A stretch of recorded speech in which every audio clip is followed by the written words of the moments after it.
ਅੱਗੇ आ गया बच्चों सेवा विखे संपादक जी पंजाबी ट्रिब्यून, ठीक है, तो चंडीगढ़। देखो बिंदियां पाइया ने, कौमे पाए ने, सब कुछ उदा ही पाना ਆਪਾਂ ने। एक सादा पर आदर्श ढंग नाल होए विआह बारे, ठीक है, तो सादे ढंग नाल जिहड़ा विआह होया उहदे बारे आपां अखबार 'ਚ दसना तां जो लोग उन्हां तो प्रभावित होण ते आप भी इहो ਜਿਹੇ चंगे काम करन। श्रीमान जी किरपा करके उपरोक्त विषय ते मेरा यह पत्र अपने अखबार विच छापण दी खेचल करना। मैं इस पत्र विच अपने नेड़े दे पिंड विच होई एक विआह दी गल करना चाहुंदा हां। इस विआह दी रस्म दी सादगी अते कम खर्ची काਰਨ साडे आले दुआले दे पिंडां विच बहुत प्रशंसा हो रही है।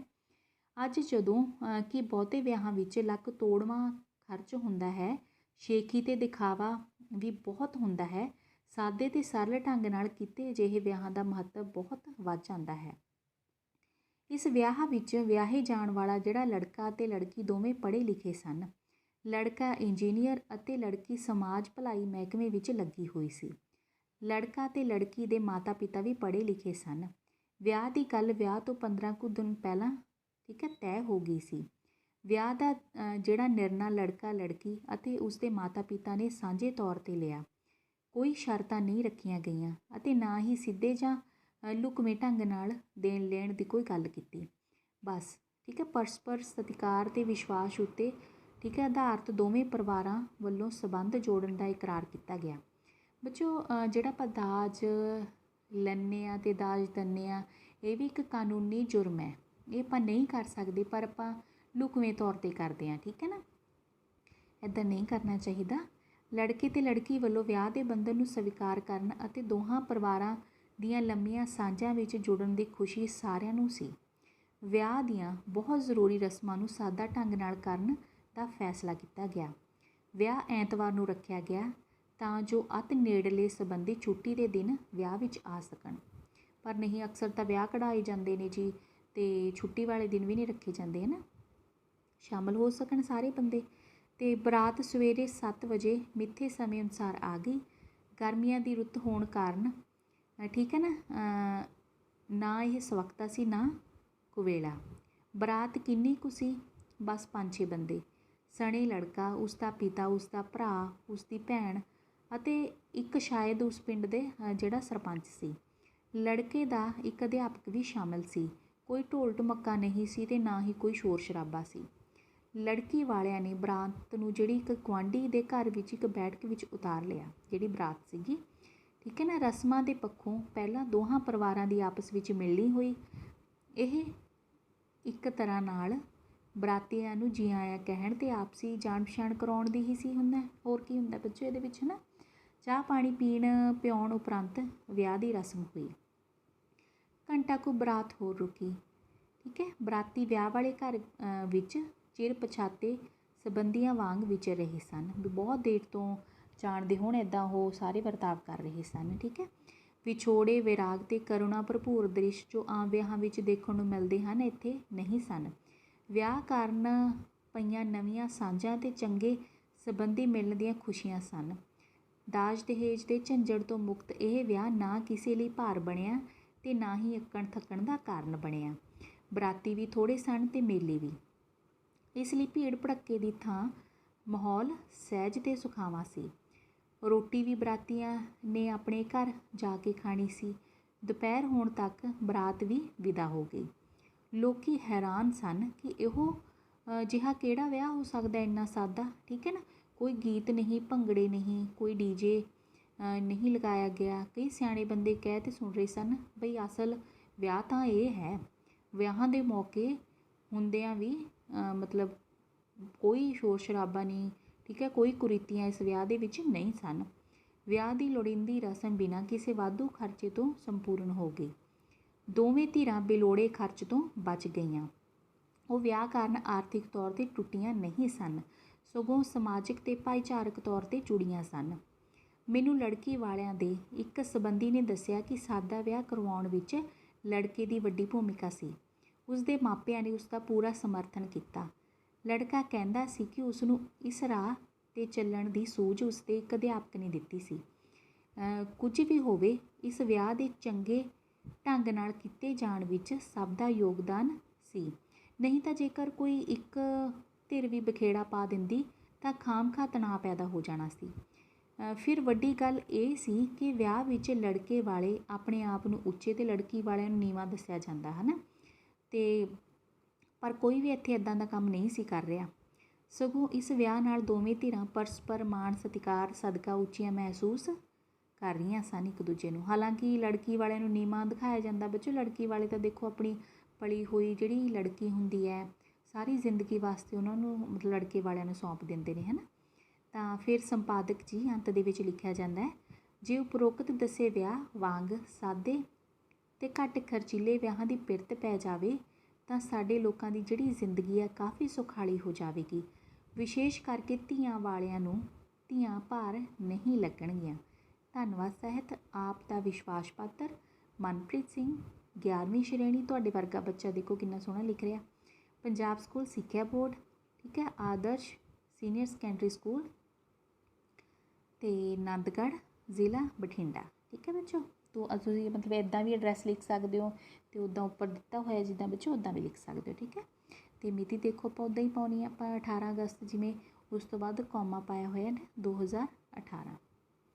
ਅਤੇ ਪਰ ਆਪਾਂ ਮਿਤੀ ਜੋ ਅੱਜ ਕੱਲ੍ਹ ਚੱਲ ਰਹੀ ਹੈ ਬੱਚੇ ਉਹੀ ਪਾਉਣੀ ਹੈ, ਠੀਕ ਹੈ। ਫਿਰ ਅੱਗੇ ਆ ਗਿਆ ਕੇਬਲ TV ਵਰਦਾਨ ਕੇ ਸਰਾਪ। ਜਿਹੜੇ ਆਪਾਂ ਕੇਬਲ TV ਦਾ ਸੰਬੰਧ ਦਿਖਾ ਰਹੇ ਹਾਂ ਇਹਦੇ ਵਿੱਚ ਉਹ ਵਰਦਾਨ ਹੈ ਕਿ ਸ਼ਰਾਪ ਆ ਸਾਡੇ ਲਈ, ਠੀਕ ਹੈ, ਨੁਕਸਾਨਦਾਇਕ ਹੈ। ਸੰਪਾਦਕੀ ਬਾਰੇ ਅਤੇ ਆਪਾਂ ਉੱਦਾਂ ਹੀ ਲਿਖਣਾ ਸੇਵਾ ਵਿਖੇ ਤੋਂ ਬਾਅਦ ਕੋਈ ਕੌਮਾ ਨਹੀਂ, ਸੰਪਾਦਕ ਜੀ ਤੋਂ ਬਾਅਦ ਕੌਮਾ, ਰੋਜ਼ਾਨਾ ਪੰਜਾਬੀ ਜਾਗਰਣ ਜਲੰਧਰ, ਠੀਕ ਹੈ।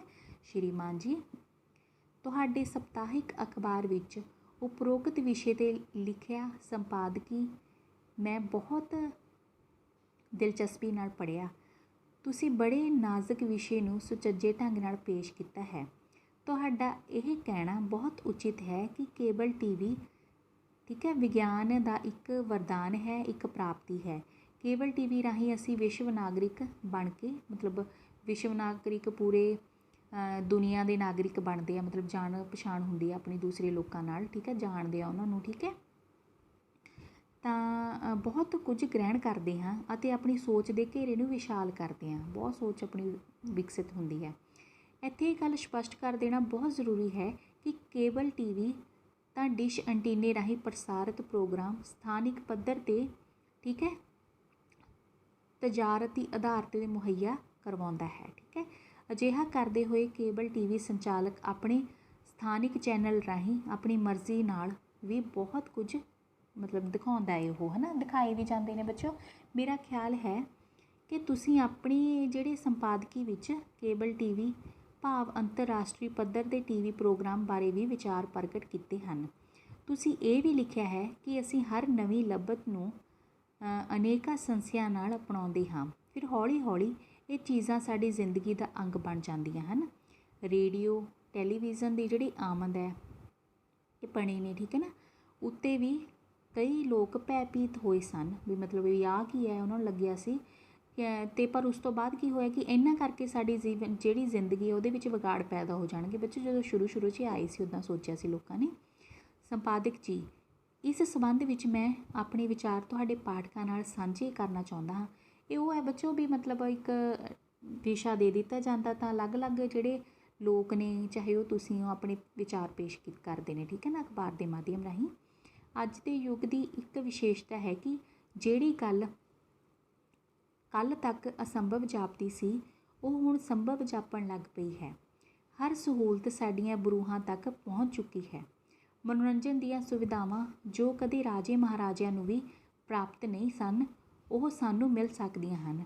ਆਮ ਜਾਣਕਾਰੀ, ਵੱਖ-ਵੱਖ ਖੇਤਰਾਂ ਦਾ ਗਿਆਨ ਅਤੇ ਦੂਰ ਦੁਰਾਡੀਆਂ ਥਾਵਾਂ ਦੀਆਂ ਝਲਕੀਆਂ ਅਸੀਂ ਘਰ ਬੈਠੇ ਹੀ ਵੇਖ ਕੇ ਗ੍ਰਹਿਣ ਕਰ ਸਕਦੇ ਹਾਂ, ਠੀਕ ਹੈ ਨਾ, ਵੇਖ ਸਕਦੇ ਹਾਂ ਅਤੇ ਗ੍ਰਹਿਣ ਕਰ ਸਕਦੇ ਹਾਂ। ਇਹ ਵੀ ਠੀਕ ਹੈ ਕਿ ਬਹੁਤੀਆਂ ਸੁਵਿਧਾਵਾਂ ਅਤੇ ਸਹੂਲਤਾਂ ਵਿੱਚ ਜਿਹੜੇ ਵਿਅਕਤੀ ਗਾਫਲ ਹੋ ਸਕਦਾ ਹੈ। ਇਸ ਲਈ ਸਵੈ ਅਨੁਸ਼ਾਸਨ ਅਤੇ ਵਿਵੇਕ ਪਹਿਲੀ ਲੋੜ ਹੈ ਵੀ ਕਿਤੇ ਇਨਸਾਨ ਉੱਥੇ ਖੋ ਹੀ ਨਾ ਜਾਵੇ। ਇਹਨਾਂ ਨੂੰ ਦੇਖਦੇ ਹੋਏ ਸਮਝ ਦੀ ਵੀ ਲੋੜ ਹੈ। ਕੀ ਵੇਖਣਾ ਹੈ, ਕਦੋਂ ਵੇਖਣਾ ਹੈ, ਕਿੰਨਾ ਵੇਖਣਾ ਹੈ, ਇਹ ਫੈਸਲਾ ਦਰਸ਼ਕ ਨੇ ਕਰਨਾ ਹੈ। ਕੇਬਲ TV ਨੇ ਤਾਂ ਸਾਡੇ ਲਈ ਚੋਣ ਕਰਨ ਦੇ ਮੌਕੇ ਵੀ ਵਧਾਏ ਹਨ। ਹਾਂ, ਇਹ ਧਿਆਨ ਰੱਖਣਾ ਜ਼ਰੂਰੀ ਹੈ ਕਿ ਮਨੋਰੰਜਨ ਜੀਵਨ ਦੀਆਂ ਹੋਰ ਪ੍ਰਕਿਰਿਆਵਾਂ ਅਤੇ ਕਾਰਜਾਂ ਉੱਤੇ ਮਾੜਾ ਅਸਰ ਨਾ ਪਾਵੇ। ਇਹ ਨਾ ਹੋਵੇ ਵੀ ਬੰਦਾ ਸਾਰਾ ਦਿਨ ਬੈਠਾ TV ਦੇਖੀ ਜਾਂਦਾ, ਪੜ੍ਹ ਨਹੀਂ ਰਿਹਾ ਜਾਂ ਕੋਈ ਆਪਣਾ ਕੰਮ ਨਹੀਂ ਕਰ ਰਿਹਾ, ਠੀਕ ਹੈ ਨਾ। ਦੂਜੀ ਲੋੜ ਇਹ ਹੈ ਕਿ ਨਿਰੋਲ ਆਪਣੇ ਲਈ ਵੀ ਕੁਝ ਸਮਾਂ ਰੱਖਿਆ ਜਾਵੇ। ਆਪਣੀ ਸੋਚ ਬਣਾਈ ਰੱਖਣ ਲਈ ਕੁਝ ਵਿਹਲ, ਠੀਕ ਹੈ, ਆਪਣੇ ਲਈ ਵੀ ਕੱਢਣੀ ਚਾਹੀਦੀ ਹੈ। ਤੀਜੀ ਅਤੇ ਮਹੱਤਵਪੂਰਨ ਗੱਲ ਇਹ ਹੈ ਕਿ ਆਪਣੀਆਂ ਜੜ੍ਹਾਂ ਨੂੰ ਆਪਣੀ ਮਿੱਟੀ ਵਿੱਚ ਕਾਇਮ ਰੱਖਿਆ ਜਾਵੇ। ਭਾਵ ਕੇਵਲ TV ਰਾਹੀਂ ਦੂਜੇ ਦੇਸ਼ਾਂ ਦੇ ਪ੍ਰੋਗਰਾਮ ਤਾਂ ਆਪਾਂ ਨੂੰ ਦੇਖਣੇ ਚਾਹੀਦੇ ਨੇ, ਪਰ ਆਪਣਾ ਵਿਰਸਾ ਵੀ ਨਹੀਂ ਭੁੱਲਣਾ ਚਾਹੀਦਾ, ਠੀਕ ਹੈ। ਵੀ ਆਪਾਂ ਕਹੀ ਜਾਵੇ ਤਾਂ ਮਾੜਾ ਆਪਣਾ ਜੋ ਹੈ ਸਭ ਕੁਛ ਦੂਜਿਆਂ ਨੂੰ ਆਪਾਂ ਚੰਗਾ ਕਹੀ ਜਾਈਏ ਨਾ, ਇਹ ਵੀ ਗੱਲ ਗਲਤ ਹੈ ਬੱਚੋ। ਦੂਜਿਆਂ ਨੂੰ ਮਾੜਾ ਵੀ ਨਹੀਂ ਕਹਿਣਾ, ਠੀਕ ਹੈ, ਅਤੇ ਆਪਣੇ ਆਪ ਨੂੰ ਵੀ ਨਹੀਂ ਕਹਿਣਾ। ਸਗੋਂ ਹੋਰ ਦੇਸ਼ਾਂ ਦੇ ਸੱਭਿਆਚਾਰ ਬਾਰੇ ਜਾਣ ਕੇ ਆਪਣੇ ਦੇਸ਼ ਦੇ ਸੱਭਿਅਤਾ ਨੂੰ, ਠੀਕ ਹੈ, ਉਹਨੂੰ ਉਹ ਨਹੀਂ ਕਰਨਾ ਚਾਹੀਦਾ, ਮਾੜਾ ਨਹੀਂ ਕਹਿਣਾ ਚਾਹੀਦਾ, ਸਗੋਂ ਸਿਫਤ ਕਰਨੀ ਚਾਹੀਦੀ ਹੈ, ਮਾਣ ਕਰਨਾ ਚਾਹੀਦਾ ਹੈ। ਜੇਕਰ ਅਸੀਂ ਭਿੰਨ ਭਿੰਨ ਪ੍ਰੋਗਰਾਮਾਂ ਦੇ ਪ੍ਰਭਾਵਾਂ ਨੂੰ ਚੁਕੰਨੇ ਹੋ ਕੇ ਸੁਚੱਜੀ ਚੋਣ ਕਰਦੇ ਹੋਏ ਗ੍ਰਹਿਣ ਕਰੀਏ ਤਾਂ ਬੇਲੋੜਾ ਭੈਭੀਤ ਹੋਣ ਦੀ ਜਿਹੜੀ ਜ਼ਰੂਰਤ ਨਹੀਂ। ਅਸੀਂ ਬਾਹਰੀ ਪ੍ਰਭਾਵਾਂ ਹੇਠ ਆਪਣੇ ਆਪ ਨੂੰ ਭੁੱਲਣਾ ਨਹੀਂ ਹੈ। ਤੁਸੀਂ ਆਪਣੇ ਸੰਪਾਦਕੀ ਦੇ ਅੰਤ ਵਿੱਚ ਸਹੀ ਕਿਹਾ ਹੈ। ਅਸੀਂ ਕੇਵਲ TV ਜਾਂ ਦੇਸੀ TV ਜਾਂ ਕਿਸੇ ਹੋਰ ਮਨੋਰੰਜਨ ਜਾਂ ਸਿੱਖਿਆ ਦੇ ਸਾਧਨ ਦੇ ਗੁਲਾਮ ਨਹੀਂ ਬਣਨਾ, ਸਾਡੀ ਆਦਤ ਨਾ ਬਣ ਜੇ ਉਹ। ਅਸੀਂ ਸੁਰਤ ਅਤੇ ਬੁੱਧ ਨੂੰ ਇਹਨਾਂ ਤੋਂ ਉੱਚੇ ਰੱਖਣਾ ਹੈ। ਅੰਤ ਵਿੱਚ ਮੈਂ ਇਹ ਟਿੱਪਣੀ ਵੀ ਕਰਨਾ ਚਾਹੁੰਦਾ ਹਾਂ ਕਿ TV ਤੋਂ ਪ੍ਰਸਾਰਿਤ ਹੁੰਦੇ ਪ੍ਰੋਗਰਾਮ ਭਾਵੇਂ ਸਾਡੇ ਆਪਣੇ ਹੋਣ ਜਾਂ ਬਾਹਰਲੇ, TV ਵੇਖਣ ਦੀ ਆਦਤ ਨਸ਼ੇ ਦੀ ਹੱਦ ਤੱਕ ਨਹੀਂ ਪਾ ਲੈਣੀ ਚਾਹੀਦੀ। ਇਸ ਦੇ ਨਾਲ ਹੀ ਪ੍ਰੋਗਰਾਮ ਦੀ ਪੁਣ ਛਾਣ ਕਰਨ ਦੀ ਵੀ ਜਾਂਚ ਆਉਣੀ ਚਾਹੀਦੀ ਵੀ ਕਿਹੜਾ ਪ੍ਰੋਗਰਾਮ ਦੇਖਣਾ ਕਿਹੜਾ ਨਹੀਂ। ਇੰਨਾ ਹੀ ਨਹੀਂ, ਇਹ ਵੀ ਜ਼ਰੂਰੀ ਹੈ ਕਿ ਸਾਡੀ ਜਿਹੜੀ ਅਜੋਕੀ ਸਿੱਖਿਆ ਨੂੰ ਵਿਸ਼ੇਸ਼ ਕਰਕੇ ਵਿਦਿਆਰਥੀ ਦਰਸ਼ਕਾਂ ਨੂੰ TV ਪ੍ਰਸਾਰਣ ਦੇ ਸਹੀ ਮਾਇਨੇ ਗ੍ਰਹਿਣ ਕਰਨ ਦੇ ਯੋਗ ਬਣਾਏ, ਠੀਕ ਹੈ ਨਾ। ਤਾਂ ਅੱਗੇ ਦੇਖਦੇ ਹਾਂ ਅੰਤ ਦੇ ਵਿੱਚ। ਮੇਰੀ ਬੇਨਤੀ ਹੈ ਕਿ ਤੁਸੀਂ ਸਾਡੇ ਜੀਵਨ ਨੂੰ ਪ੍ਰਭਾਵਿਤ ਕਰਦੇ ਮਸਲਿਆਂ ਉੱਤੇ ਇਸ ਤਰ੍ਹਾਂ ਸੂਝ ਭਰੇ ਸੰਪਾਦਕੀ ਨੋਟ ਲਿਖਦੇ ਰਹੋ, ਠੀਕ ਹੈ। ਧੰਨਵਾਦ ਸਹਿਤ। ਤੁਹਾਡੀ ਸ਼ੁਭ ਚਿੰਤਕ ਸਨੇਹ ਕਿਰਨ, ਪਿੰਡ ਤੇ ਡਾਕਖਾਨਾ 2 ਬਿੰਦੀ ਪਾਈ ਹੈ, ਕੁਰਾਲੀ, ਜ਼ਿਲ੍ਹਾ ਰੂਪਨਗਰ। ਬੱਚੋ ਇੱਕ ਪਾਸੇ ਮਿਤੀ ਪਾਤੀ। ਚਲੋ ਫਿਰ ਅੱਗੇ ਦੇਖਦੇ ਆਪਾਂ ਕਿਹੜੀ ਹੈ। ਦੂਜਿਆਂ ਦੇ ਕੰਮ ਆਉਣ ਦੀ ਅਨੋਖੀ ਘਟਨਾ। ਅਤੇ ਇਹ ਆਪਾਂ ਉੱਦਾਂ ਹੀ ਲਿਖਣਾ ਹੈ, ਠੀਕ ਹੈ। ਸੇਵਾ ਵਿਖੇ ਸੰਪਾਦਕ ਜੀ, ਰੋਜ਼ਾਨਾ ਪੰਜਾਬ ਟਾਈਮਸ ਜਲੰਧਰ, ਠੀਕ ਹੈ। ਡੰਡੀ ਕੌਮੇ ਉੱਦਾਂ ਹੀ ਪਾਉਣੇ ਨੇ ਬੱਚੋ। ਅਤੇ ਦੂਜਿਆਂ ਦੇ ਕੰਮ ਆਉਣ ਵਾਲੀ ਘਟਨਾ ਦੇਖਦੇ ਆਪਾਂ ਕਿਹੜੀ ਹੈ। ਸ਼੍ਰੀਮਾਨ ਜੀ, ਮੈਂ ਤੁਹਾਡੇ ਅਖਬਾਰ ਰਾਹੀਂ ਆਪਣੇ ਨਾਲ ਬੀਤੀ ਇੱਕ ਘਟਨਾ ਦੀ ਚਰਚਾ ਕਰਨਾ ਚਾਹੁੰਦੀ ਹਾਂ। ਇਸ ਅਖਬਾਰ ਨੇ ਮੇਰੇ ਮਨ ਵਿੱਚ ਵੀ ਆਸ ਅਤੇ ਵਿਸ਼ਵਾਸ ਦੀ ਭਾਵਨਾ ਪੈਦਾ ਕਰ ਦਿੱਤੀ। ਅਸੀਂ ਅਕਸਰ ਕਹਿ ਦਿੰਦੇ ਹਾਂ ਕਿ ਸਾਡੇ ਚੁਫੇਰੇ ਦੇ ਲੋਕ ਸਵਾਰਥੀ, ਚਲਾਕ ਤੇ ਹਿੰਸਕ ਹੋ ਗਏ ਹਨ। ਮਾੜੀਆਂ ਘਟਨਾਵਾਂ ਬਾਰੇ ਸੁਣਦਿਆਂ ਮਨ ਵਿੱਚ ਇੰਨਾ ਖੌਫ ਭਰ ਜਾਂਦਾ ਹੈ ਕਿ ਘਰ ਬੈਠਿਆਂ ਵੀ ਅਸੁਰੱਖਿਅਤ ਮਹਿਸੂਸ ਕਰਦੇ ਹਾਂ। ਪਰ ਮੈਨੂੰ ਜਾਪਦਾ ਹੈ ਕਿ ਦੁਨੀਆ ਵਿੱਚ ਅਜੇ ਚੰਗਿਆਈ ਮੁੱਕੀ ਨਹੀਂ ਹੈ। ਇੱਕ ਦਿਨ ਮੈਂ ਤੇ ਮੇਰੇ ਪਿਤਾ ਜੀ ਸਕੂਟਰ ਉੱਤੇ ਸ਼ਹਿਰੋਂ ਆਪਣੇ ਪਿੰਡ ਨੂੰ ਪਰਤ ਰਹੇ ਸਾਂ। ਰਸਤੇ ਵਿੱਚ ਸਕੂਟਰ ਪੈਂਚਰ ਹੋਣ ਕਾਰਨ ਸਾਨੂੰ ਰਾਹ ਵਿੱਚ ਕਾਫੀ ਦੇਰ ਹੋ ਗਈ। ਸ਼ਾਮ ਦਾ ਘੁਸਮੁਸਾ ਹੋ ਗਿਆ ਸੀ। ਕਿਸੇ ਗੱਡੀ ਵਾਲੇ ਨੇ ਤਾਂ ਲਾਈਟ ਵੀ ਜਗਾ ਲਈ ਸੀ, ਮਤਲਬ ਲਾਈਟਾਂ ਜਗਾ ਲਈਆਂ ਸਨ। ਸਾਡਾ ਘਰ ਅਜੇ 5 ਕਿਲੋਮੀਟਰ ਦੂਰ ਸੀ। ਅਚਾਨਕ ਇੱਕ ਜਾਨਵਰ ਦੌੜਦਾ ਆਇਆ ਅਤੇ ਸੜਕ ਨੂੰ ਪਾਰ ਕਰਨ ਲੱਗਿਆ। ਜਾਨਵਰ ਤੋਂ ਬਚਦੇ ਸਾਡਾ ਸਕੂਟਰ ਸੜਕ ਤੋਂ ਹੇਠਾਂ ਉਤਰ ਗਿਆ।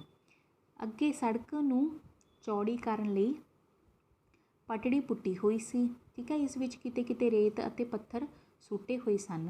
ਸਕੂਟਰ ਬੇਕਾਬੂ ਹੋ ਗਿਆ ਅਤੇ ਸਾਨੂੰ ਪਤਾ ਹੀ ਨਹੀਂ ਲੱਗਾ ਕਿ ਅਸੀਂ ਕਦੋਂ ਵੱਖ ਜਾ ਡਿੱਗੇ। ਮੇਰੇ ਪਿਤਾ ਜੀ ਦੇ ਸਿਰ ਦੇ ਵਿੱਚ ਸੱਟ ਲੱਗੀ ਸੀ ਅਤੇ ਉਹਨਾਂ ਨੂੰ ਕੋਈ ਸੁੱਧ ਬੁੱਧ ਨਾ ਰਹੀ। ਮੇਰੀਆਂ ਵੀ ਲੱਤਾਂ ਬਾਹਾਂ ਉੱਤੇ ਸੱਟਾਂ ਵੱਜੀਆਂ ਸਨ। ਕੁਝ ਸੁੱਝੇ ਹੀ ਨਾ ਕਿ ਮੈਂ ਕੀ ਕਰਾਂ। ਤਦ ਹੀ ਇੱਕ ਰੇੜੇ ਵਾਲਾ, ਇੱਕ ਸਾਈਕਲ ਸਵਾਰ ਸਾਡੇ ਕੋਲ ਆਇਆ ਹੈ, ਠੀਕ ਹੈ ਨਾ। ਉਹ ਬੰਦੇ ਆਏ ਆਪਣੇ ਕੋਲ। ਸਾਡੀ ਹਾਲਤ ਵੇਖ ਕੇ ਉਹਨਾਂ ਵਿੱਚੋਂ ਇੱਕ ਨੇ ਕੋਲੋਂ ਲੰਘਦੀ ਇੱਕ ਕਾਰ ਰੋਕੀ ਅਤੇ ਸਾਨੂੰ ਹਸਪਤਾਲ ਪਹੁੰਚਾਉਣ ਲਈ ਕਾਰ ਵਾਲੇ ਨੇ ਜਿਹੜਾ ਤੋਂ ਸਹਿਯੋਗ ਮੰਗਿਆ। ਸਾਨੂੰ ਕਾਰ ਵਾਲੇ ਨੇ ਕਾਰ ਵਿੱਚ ਬਿਠਾ ਕੇ ਸ਼ਹਿਰ ਦੇ ਹਸਪਤਾਲ ਵਿੱਚ ਪਹੁੰਚਾ ਦਿੱਤਾ। ਮੇਰੇ ਪਿਤਾ ਨੂੰ ਐਮਰਜੈਂਸੀ ਵਿੱਚ ਦਾਖਲ ਕਰ ਲਿਆ, ਠੀਕ ਹੈ, ਕਰ ਲਿਆ ਗਿਆ ਸੀ। ਮੈਨੂੰ ਵੀ ਦਵਾ ਪੱਟੀ ਕੀਤੀ ਗਈ। ਕਾਰ ਵਾਲੇ ਨੇ ਡਾਕਟਰਾਂ ਵੱਲੋਂ ਲਿਖੀਆਂ ਦਵਾਈਆਂ ਤਤਕਾਲ ਲਿਆ ਕੇ ਦਿੱਤੀਆਂ। ਮੇਰੇ ਪਿਤਾ ਨੂੰ ਦੂਜੇ ਦਿਨ ਹੋਸ਼ ਆਈ। ਡਾਕਟਰਾਂ ਦਾ ਕਹਿਣਾ ਸੀ ਕਿ ਜੇ ਉਹਨਾਂ ਨੂੰ ਤੁਰੰਤ ਹਸਪਤਾਲ ਨਾ ਲਿਆਂਦਾ ਜਾਂਦਾ ਤਾਂ ਉਹਨਾਂ ਦੀ ਜਾਨ ਨਹੀਂ ਬਚ ਸਕਦੀ ਸੀ, ਜਾਨ ਵੀ ਜਾ ਸਕਦੀ ਸੀ। ਹੁਣ ਜਦੋਂ ਅਸੀਂ ਇਸ ਹਾਦਸੇ ਵਿੱਚੋਂ ਗੁਜ਼ਰ ਕੇ ਬਿਲਕੁਲ ਠੀਕ ਹੋ ਗਏ ਹਾਂ ਤਾਂ ਉਸ ਦੁਰਘਟਨਾ ਸਮੇਂ ਸਹਾਈ ਹੋਣ ਵਾਲੇ ਰੱਬ ਜਿਹੇ ਬੰਦਿਆਂ ਦਾ ਖਿਆਲ ਆਉਂਦਾ ਹੈ। ਮੈਨੂੰ ਤਾਂ ਇਹ ਵੀ ਚੇਤੇ ਨਹੀਂ ਕਿ ਉਹ ਹਿੰਦੂ ਸਰੂਪ ਸਨ ਜਾਂ ਸਿੱਖੀ ਸਰੂਪ ਵਿੱਚ, ਸ਼ਹਿਰੀ ਸਨ ਜਾਂ ਪੇਂਡੂ, ਪੜ੍ਹੇ ਲਿਖੇ ਸਨ ਜਾਂ ਅਨਪੜ੍ਹ। ਉਹ ਸੱਚੀ ਮੁੱਚੀ ਬਹੁਤ ਚੰਗੇ ਇਨਸਾਨ ਸਨ। ਮੈਨੂੰ ਅਜੇ ਵੀ ਖਿਆਲ ਨਹੀਂ ਕਿ ਕਦੋਂ ਉਹਨਾਂ ਵਿੱਚੋਂ ਕਿਸੇ ਨੇ ਸਾਡੇ ਘਰ ਦਾ ਪਤਾ ਪੁੱਛ ਕੇ ਸਾਡੇ ਗੁਆਂਢੀ ਨੂੰ ਇਸ ਦੁਰਘਟਨਾ ਦੀ ਖਬਰ ਦੇ ਦਿੱਤੀ। ਦੂਜੇ ਦਿਨ ਸਾਡਾ ਸਕੂਟਰ ਘਰ ਪਹੁੰਚਾ ਦਿੱਤਾ ਗਿਆ ਸੀ। ਪੁਲਿਸ ਨੂੰ ਦੁਰਘਟਨਾ ਬਾਰੇ ਸਹੀ ਸੂਚਨਾ ਦੇ ਦਿੱਤੀ ਗਈ ਸੀ। ਰੇਹੜੀ ਵਾਲਾ, ਸਾਈਕਲ ਵਾਲਾ ਤੇ ਕਾਰ ਵਾਲਾ, ਇਹਨਾਂ ਵਿੱਚੋਂ ਕਿਹੜੇ ਨੇ ਸਾਡੀ ਕੀ ਮਦਦ ਕੀਤੀ ਮੈਨੂੰ ਯਾਦ ਨਹੀਂ, ਪਰ ਉਹ ਸਾਰੇ ਭਲੇ ਬੰਦੇ ਸਨ ਜਿਨ੍ਹਾਂ ਸਾਡੀ ਔਖੀ ਘੜੀ ਵਿੱਚ ਮਦਦ ਕੀਤੀ। ਮੈਨੂੰ ਤਾਂ ਉਹਨਾਂ ਦਾ ਧੰਨਵਾਦ ਕਰਨ ਦਾ ਖਿਆਲ ਵੀ ਨਾ ਆਇਆ, ਹੈ ਨਾ। ਤਾਂ ਤੁਸੀਂ ਆਪਣੀ ਭਾਸ਼ਾ 'ਚ ਆਪਣੇ ਸ਼ਬਦਾਂ ਨੂੰ ਲਿਖ ਸਕਦੇ ਹੋ, ਠੀਕ ਹੈ। ਜਿੰਨੀ ਦੇਰ ਤੱਕ ਮੇਰੇ ਪਿਤਾ ਜੀ ਹੋਸ਼ ਵਿੱਚ ਨਾ ਆਏ, ਮੇਰਾ ਤਾਂ ਬਸ ਸਾਹ ਹੀ ਜਿਹੜਾ ਰੁਕਿਆ ਰਿਹਾ ਜਾਂ ਸਾਹ ਹੀ ਸੁੱਕੇ ਰਹੇ, ਜੋ ਵੀ ਲਿਖਣਾ ਚਾਹੋ ਤੁਸੀਂ ਲਿਖ ਸਕਦੇ ਹੋ। ਅੱਜ ਜੇ ਸਾਡਾ ਪਰਿਵਾਰ ਠੀਕ ਵਸ ਰਸ ਰਿਹਾ ਹੈ ਤਾਂ ਉਹਨਾਂ ਬੇਪਛਾਣੇ ਬੰਦਿਆਂ ਵਿਅਕਤੀਆਂ ਸਦਕੇ ਹੈ। ਉਹ ਲੋਕ ਵੀ ਇਸੇ ਧਰਤੀ 'ਤੇ ਹੋਣਗੇ ਜਿਹੜੇ ਹਾਦਸੇ ਦੇ ਸਮੇਂ ਜ਼ਖਮੀਆਂ ਦੀਆਂ ਜੇਬਾਂ ਟੋਹਣ ਦੀ ਕਰਦੇ ਹਨ ਜਾਂ ਬਿਲਕੁਲ ਬੇਧਿਆਨੇ ਕੋਲੋਂ ਲੰਘ ਜਾਂਦੇ ਹਨ ਜਾਂ ਅੱਜ ਕੱਲ੍ਹ ਮੋਬਾਈਲ 'ਤੇ ਵੀਡੀਓਜ਼ ਬਣਾਉਂਦੇ ਹਨ ਨਾ ਬੱਚੋ। ਤੁਸੀਂ ਇਸ ਸਥਿਤੀ ਦੇ ਅਨੁਸਾਰ ਲਿਖਣਾ। ਅਤੇ ਪਰ ਜਿਸ ਤਰ੍ਹਾਂ ਦੇ ਨੇਕ ਬੰਦਿਆਂ ਦੇ ਉੱਦਮ ਸਦਕਾ ਸਾਡੀ ਜਾਨ ਬਚੀ, ਉਹਨਾਂ ਅਜਿਹੀਆਂ ਸ਼ਖਸੀਅਤਾਂ ਸਦਕਾ ਇਹ ਦੁਨੀਆ ਰਹਿਣ ਯੋਗ ਹੈ। ਮੈਂ ਇਹਨਾਂ ਵੀਰਾਂ ਪ੍ਰਤੀ ਆਪਣਾ ਧੰਨਵਾਦ ਇਹ ਸ਼ਬਦ ਲਿਖ ਕੇ ਪ੍ਰਗਟ ਕਰ ਰਿਹਾ ਹਾਂ ਕਿ ਔਖੇ ਵੇਲੇ ਦੂਜਿਆਂ ਦੇ ਕੰਮ ਵਿੱਚ ਆਉਣ ਵਾਲੀ ਭਾਵਨਾ ਜ਼ਰੂਰ ਵਧਣੀ ਫੁੱਲਣੀ ਚਾਹੀਦੀ ਹੈ, ਠੀਕ ਹੈ ਨਾ। ਤਦ ਹੀ ਮਤਲਬ ਜਿਹੜੇ ਬੇਭਰੋਸੀਆਂ ਨੇ, ਤੌਖਲੇ ਨੇ, ਜਿਹੜੇ ਮਤਲਬ ਵੀ ਆਪਾਂ ਇੱਕ ਦੂਜੇ 'ਤੇ ਭਰੋਸਾ ਨਹੀਂ ਕਰਦੇ, ਉਹ ਸਾਡੇ ਦੂਰ ਹੋ ਸਕਦੇ ਹਨ, ਠੀਕ ਹੈ ਨਾ। ਅਤੇ ਅਸੀਂ ਆਸ ਅਤੇ ਵਿਸ਼ਵਾਸ ਨਾਲ ਚੱਲਾਂਗੇ। ਧੰਨਵਾਦ ਸਹਿਤ। ਤੁਹਾਡੀ ਸ਼ੁਭਚਿੰਤਕ ਜਗਦੀਪ ਕੌਰ, ਕੋਠੀ ਨੰਬਰ 190, ਨੇੜੇ ਬੱਸ ਅੱਡਾ, ਠੀਕ ਹੈ। ਬੱਸ ਅੱਡੇ ਦੇ ਵਿੱਚ ਜੋੜ ਨਹੀਂ ਪਾਈ ਹੈ ਬੱਚੋ, ਫਰੀਦਕੋਟ, ਠੀਕ ਹੈ। ਫਰੀਦਕੋਟ ਦੇ ਸਪੈਲਿੰਗ ਦੇਖੋ, ਫੱਫੇ ਦੇ ਪੈਰ 'ਚ ਬਿੰਦੀ ਹੈ, ਠੀਕ ਹੈ। ਫਿਰ ਇੱਕ ਪਾਸੇ ਕੀ ਕਰਤਾ ਬੱਚੋ, ਡੇਟ ਪਾਤੀ, ਮਿਤੀ ਪਾਤੀ, ਠੀਕ ਹੈ। ਹੁਣ ਅੱਗੇ ਆ ਗਈ ਆਪਣੀ ਜਿਹੜੀ ਪੱਤਰ ਆਪਣਾ ਆਤਮ ਹੱਤਿਆਵਾਂ ਦਾ ਜਿਹੜਾ ਰੁਝਾਨ ਹੈ ਉਹ ਪੈਦਾ ਹੋ ਰਿਹਾ ਹੈ, ਠੀਕ ਹੈ। ਉਹਦੇ ਬਾਰੇ ਲਿਖਣਾ ਆਪਾਂ ਕਿੱਦਾਂ ਲਿਖਾਂਗੇ। ਸੇਵਾ ਵਿਖੇ ਸੰਪਾਦਕ ਜੀ ਕੌਮਾ ਰੋਜ਼ਾਨਾ ਪੰਜਾਬੀ ਟ੍ਰਿਬਿਊਨ ਕੌਮਾ ਚੰਡੀਗੜ੍ਹ, ਠੀਕ ਹੈ। ਵਿਸ਼ਾ ਆਤਮ ਹੱਤਿਆਵਾਂ ਦਾ ਪੈਦਾ ਹੋ ਰਿਹਾ ਰੁਝਾਨ। ਸ਼੍ਰੀਮਾਨ ਜੀ, ਬੇਨਤੀ ਹੈ ਕਿ ਮੈਂ ਇਸ ਪੱਤਰ ਰਾਹੀਂ ਪੇਂਡੂ ਖੇਤਰ ਵਿੱਚ ਆਤਮ ਹੱਤਿਆਵਾਂ ਦੀਆਂ ਜਿਹੜੀਆਂ ਵੱਧ ਰਹੀਆਂ ਵਾਰਦਾਤਾਂ ਬਾਰੇ ਗੱਲ ਕਰਨੀ ਚਾਹੁੰਦਾ ਹਾਂ। ਸਾਡਾ ਪੇਂਡੂ ਜੀਵਨ ਹਾਲਾਂਕਿ ਸ਼ਹਿਰੀ ਜੀਵਨ ਦੇ ਮੁਕਾਬਲੇ ਜ਼ਿਆਦਾ ਸ਼ਾਂਤਮਈ ਅਤੇ ਟਿਕਾਅ ਵਾਲਾ ਰਿਹਾ ਹੈ। ਅਨੇਕਾਂ ਪਿੰਡਾਂ ਵਿੱਚ ਅਜਿਹੇ ਹਨ ਜਿਨ੍ਹਾਂ ਦੇ ਜਿਹੜੇ ਅਨੇਕਾਂ ਪਿੰਡ ਇਹੋ ਜਿਹੇ ਹਨ ਬੱਚੋ ਵੀ ਜਿੱਥੇ ਅਸੀਂ ਬੜੇ ਮਾਣ ਨਾਲ ਕਹਿ ਸਕਦੇ ਹਾਂ ਕਿ ਸਾਡੇ ਪਿੰਡ ਕਦੇ ਕਤਲ ਨਹੀਂ ਹੋਇਆ, ਠੀਕ ਹੈ। ਮਰਨ ਮਾਰਨ ਤੱਕ ਹਾਲਤ ਜਿਹੜੇ ਕਦੇ ਨਹੀਂ ਪਹੁੰਚੀ ਉੱਥੇ, ਠੀਕ ਹੈ। ਤੁਸੀਂ ਆਪਣੇ ਹਿਸਾਬ ਨਾਲ ਹੀ ਲਿਖ ਸਕਦੇ ਹੋ। ਸਾਡੇ ਗੁਆਂਢੀ ਪਿੰਡਾਂ ਵਿੱਚ ਪਿਛਲੇ 2 ਸਾਲਾਂ ਵਿੱਚ 6-7 ਆਤਮ ਹੱਤਿਆਵਾਂ ਦੇ ਕੇਸ ਹੋਏ ਹਨ। ਬੱਚੋ ਦੇਖੋ, ਸਮੱਸਿਆ ਕੋਈ ਇੰਨੀ ਵੱਡੀ ਨਹੀਂ ਹੁੰਦੀ ਕਿ ਆਪਾਂ ਆਤਮ ਹੱਤਿਆ ਹੀ ਕਰ ਲਈਏ, ਠੀਕ ਹੈ ਨਾ। ਅਤੇ ਉਹ ਤਾਂ ਆਪਾਂ ਜ਼ਿੰਦਗੀ ਹੀ ਆਪਣੀ ਖ਼ਤਮ ਕਰ ਲੈਂਦੇ ਹਾਂ। ਅੱਗੇ ਜੋ ਮੌਕੇ ਵਧੀਆ ਆਉਣਗੇ ਉਹਨਾਂ ਨੂੰ ਵੀ ਗਵਾ ਲੈਂਦੇ ਹੁੰਦੇ ਹਾਂ ਨਾ। ਸਮੱਸਿਆ ਨੇ ਤਾਂ ਖ਼ਤਮ ਹੋ ਹੀ ਜਾਣਾ, ਚੰਗਾ ਟਾਈਮ ਨਹੀਂ ਰਹਿੰਦਾ ਤਾਂ ਬੁਰਾ ਵੀ ਨਹੀਂ ਰਹਿੰਦਾ। ਇਸ ਕਰਕੇ ਇੱਦਾਂ ਕਦੇ ਵੀ ਆਪਣੇ ਆਪ ਨੂੰ ਨੁਕਸਾਨ ਨਹੀਂ ਪਹੁੰਚਾਉਣਾ ਚਾਹੀਦਾ। ਦੂਜਿਆਂ ਦੀਆਂ ਗਲਤੀਆਂ ਹੁੰਦੀਆਂ ਨੇ, ਠੀਕ ਹੈ, ਤਾਂ ਆਪਾਂ ਨੁਕਸਾਨ ਆਪਾਂ ਆਪਣੇ ਆਪ ਨੂੰ ਪਹੁੰਚਾਉਂਦੇ ਹਾਂ, ਗਲਤ ਹੈ ਬੱਚਿਓ। ਬੁਜ਼ਦਿਲ ਲੋਕ ਨੇ ਜੋ ਆਤਮ ਹੱਤਿਆ ਕਰਦੇ ਨੇ। ਆਪਣੀ ਜਾਨ ਆਪ ਲੈਣ ਵਾਲੇ ਇਹ ਸਾਰੇ ਲੋਕ ਜਵਾਨ ਉਮਰ ਦੇ ਸਨ। ਇੱਕ ਅਧਿਆਪਕ ਨੇ ਇਸ ਕਰਕੇ ਆਪਣੀ ਜਾਨ ਲੈ ਲਈ ਕਿ ਉਸਦਾ ਸਾਰਾ ਪਰਿਵਾਰ ਉਸਦੀ ਤਨਖਾਹ ਦਾ ਇੱਕ ਪੈਸਾ ਗਿਣਦਾ ਸੀ। ਇੱਕ ਨੌਜਵਾਨ ਨੇ ਮਾਪਿਆਂ ਦੀ ਟੋਕ ਟਕਾਈ ਤੋਂ ਖਿੱਚ ਕੇ ਆਤਮ ਹੱਤਿਆ ਕਰ ਲਈ, ਠੀਕ ਹੈ ਨਾ। ਕਿਉਂਕਿ ਬੱਚੇ ਅਕਸਰ ਉਹ ਕਰ ਜਾਂਦੇ ਹੁੰਦੇ ਨੇ, ਪਰ ਗਲਤ ਹੁੰਦਾ ਬੱਚਿਓ, ਠੀਕ ਹੈ। ਮਾਪੇ ਹਮੇਸ਼ਾ ਤਾਂ ਹੀ ਤੁਹਾਨੂੰ ਝਿੜਕਦੇ ਨੇ ਤੁਹਾਡੇ ਚੰਗੇ ਲਈ, ਅਤੇ ਇਹ ਗੱਲਾਂ ਅੱਗੇ ਜਾ ਕੇ ਸਮਝ ਆਉਂਦੀਆਂ ਨੇ। ਇੱਕ ਹੋਰ ਇਸਤਰੀ ਜੋ ਕਿ ਇੱਕ ਬੱਚੇ ਦੀ ਮਾਂ ਵੀ ਸੀ, ਉਸਨੇ ਆਪਣੇ ਪਤੀ ਦੇ ਸਿਰ ਚੜ੍ਹ ਕੇ ਜਾਨ ਲੈ ਲਈ, ਮਰ ਗਈ, ਠੀਕ ਹੈ। ਜਿਹੜਾ ਹਰ ਸਮੇਂ ਨਸ਼ੇ ਵਿੱਚ ਗੁੱਟ ਹੋਇਆ ਰਹਿੰਦਾ ਸੀ। ਇੱਕ ਔਰਤ ਨੇ ਆਪਣੀ ਜ਼ਿੰਦਗੀ ਇਸ ਕਰਕੇ ਖ਼ਤਮ ਕਰ ਲਈ ਕਿਉਂਕਿ ਉਸਨੂੰ ਸ਼ੱਕ ਸੀ ਕਿ ਉਸਦਾ ਪਤੀ ਹੈ ਜੋ ਚਰਿੱਤਰਹੀਣ ਸੀ ਅਤੇ ਉਹ ਪਰਿਵਾਰਕ ਜ਼ਿੰਮੇਵਾਰੀਆਂ ਭੁਗਤਾਨ ਦੀ ਪਹਿਲ ਨਹੀਂ ਸੀ ਕਰਦਾ, ਨਹੀਂ ਸੀ ਦਿੰਦਾ। ਠੀਕ ਆ। ਅਤੇ ਇੱਕ ਪੜ੍ਹੇ ਲਿਖੇ ਜਿਹੜੇ ਨੌਜਵਾਨ ਨੇ ਆਪਣੇ ਆਪ ਨੂੰ ਇਸ ਕਰਕੇ ਮੁਕਾ ਲਿਆ ਕਿਉਂਕਿ ਉਸਨੂੰ ਮਨਪਸੰਦ ਦੀ ਨੌਕਰੀ ਨਹੀਂ ਸੀ ਮਿਲੀ। ਦੇਖੋ ਗਲਤ, ਇੱਕ ਪਾਸੇ ਤਾਂ ਇੱਕ ਨੌਜਵਾਨ ਕੰਮ ਦੀ ਕਦਰ ਕਰਦਾ ਸੀ, ਆਪਾਂ ਪਿੱਛੇ ਪੜ੍ਹ ਕੇ ਆਏ ਹਾਂ, ਅਤੇ ਇੱਕ ਪਾਸੇ ਆਪਣੇ ਆਪ ਨੂੰ ਖ਼ਤਮ ਕਰ ਰਿਹਾ। ਬੱਚੋ ਇਹ ਅਸਲੀ ਪੜ੍ਹਿਆ ਲਿਖਿਆ ਤਾਂ ਹੋਣਾ ਨਹੀਂ, ਗਲਤ ਹੈ ਨਾ। ਇਹ ਕਹਿਣ ਦੀ ਜ਼ਰੂਰਤ ਨਹੀਂ ਕਿ ਉਹਨਾਂ ਆਤਮ ਹੱਤਿਆਵਾਂ ਕਾਰਨ ਸੰਬੰਧਿਤ ਪਰਿਵਾਰਾਂ ਨੂੰ ਕਿੰਨਾ ਸਦਮਾ ਪਹੁੰਚਿਆ ਹੈ। ਅਤੇ ਇਹ ਭੈੜੀਆਂ ਖਬਰਾਂ ਨੂੰ ਸੁਣ ਕੇ ਪਿੰਡਾਂ ਦੇ ਪਿੰਡ ਕੰਬ ਜਾਂਦੇ ਹਨ।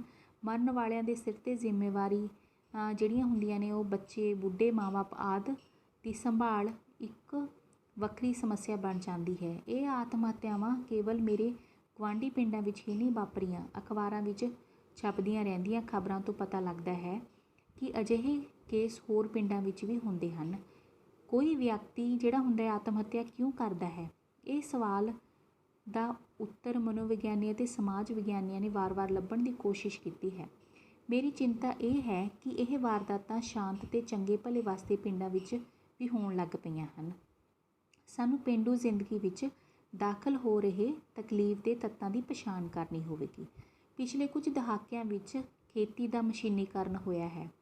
ਪਿੰਡ ਸੜਕਾਂ ਰਾਹੀਂ ਸ਼ਹਿਰ ਨਾਲ ਜੁੜੇ ਹਨ।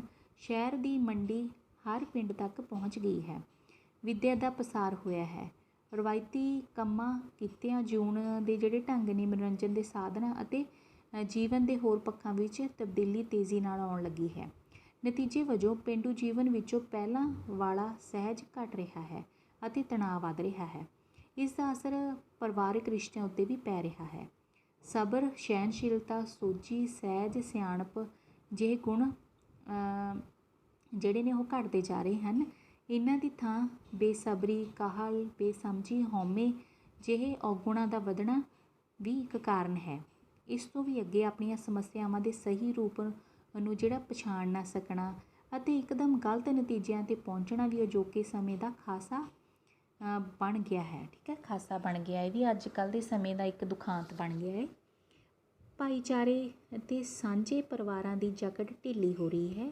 ਸਮੇਂ-ਸਮੇਂ ਲੋੜੀਂਦੀ ਅਗਵਾਈ ਮਿਲਣ ਦੇ ਮੌਕੇ ਘਟ ਰਹੇ ਹਨ। ਬੇਚੈਨ ਹੋਏ ਲੋਕ ਠੀਕ ਗਲਤ ਦਾ ਨਿਰਣਾ ਨਹੀਂ ਕਰ ਰਹੇ। ਮੈਂ ਸਮੱਸਿਆ ਦੇ ਕਾਰਨਾਂ ਨੂੰ ਠੀਕ ਤਰ੍ਹਾਂ ਪਛਾਣਨ ਅਤੇ ਇਹਨਾਂ ਦਾ ਢੁਕਵਾਂ ਹੱਲ ਸੁਝਾਉਣ ਦੇ ਯੋਗ ਨਹੀਂ ਹਾਂ, ਪਰ ਮੇਰੀ ਇੱਛਾ ਹੈ ਕਿ ਇਸ ਪੱਧਰ ਤੋਂ ਗੱਲ ਸ਼ੁਰੂ ਹੋਵੇ ਅਤੇ ਸਿਆਣੇ ਪਾਠਕ ਇਸ ਗੰਭੀਰ ਬਣ ਰਹੀ ਸਮੱਸਿਆ 'ਤੇ ਹੋਰ ਵਿਚਾਰ ਚਰਚਾ ਕਰਨ। ਠੀਕ ਹੈ ਨਾ। ਅੱਗ ਕਿਤੇ ਵੀ ਸੁਲਗਦੀ ਹੋਵੇ, ਖਬਰਦਾਰ ਸਾਰਿਆਂ ਨੂੰ ਹੋਣਾ ਚਾਹੀਦਾ ਹੈ। ਬੱਚਿਓ, ਇਹ ਕਹਾਵਤ ਹੈ। ਸੋ ਪੱਤਰ ਛਾਪਣ ਲਈ ਅਗਾਊਂ ਧੰਨਵਾਦ। ਤੁਹਾਡਾ ਸ਼ੁਭ ਚਿੰਤਕ। ਠੀਕ ਹੈ, ਅਤੇ ਧੰਨਵਾਦ ਸਹਿਤ ਵੀ ਲਿਖ ਸਕਦੇ ਆ, ਪਰ ਇਹਨਾਂ ਨੇ ਹੋਰ ਗੱਲਾਂ ਨਾਲ ਵਿੱਚ ਸ਼ਾਮਿਲ ਕਰਤੀਆਂ। ਠੀਕ ਹੈ ਨਾ, ਵੀ ਜੇ ਛਾਪੋਗੇ ਤਾਂ ਪਹਿਲਾਂ ਹੀ ਮੈਂ ਧੰਨਵਾਦ ਕਹਿ ਦਿੰਦਾ। ਕੌਮਾ ਦਿਲਪ੍ਰੀਤ, ਕੌਮਾ ਪਿੰਡ ਤੇ ਡਾਕਖਾਨਾ ਸਾਹਨੇਵਾਲ, ਜ਼ਿਲ੍ਹਾ ਲੁਧਿਆਣਾ। ਮਿਤੀ ਪਾਤੀ ਬੱਚੋ। ਅਤੇ ਚਲੋ ਫਿਰ ਅੱਗੇ ਆਪਾਂ ਪੱਤਰ ਨੰਬਰ 13 ਕਰੀਏ।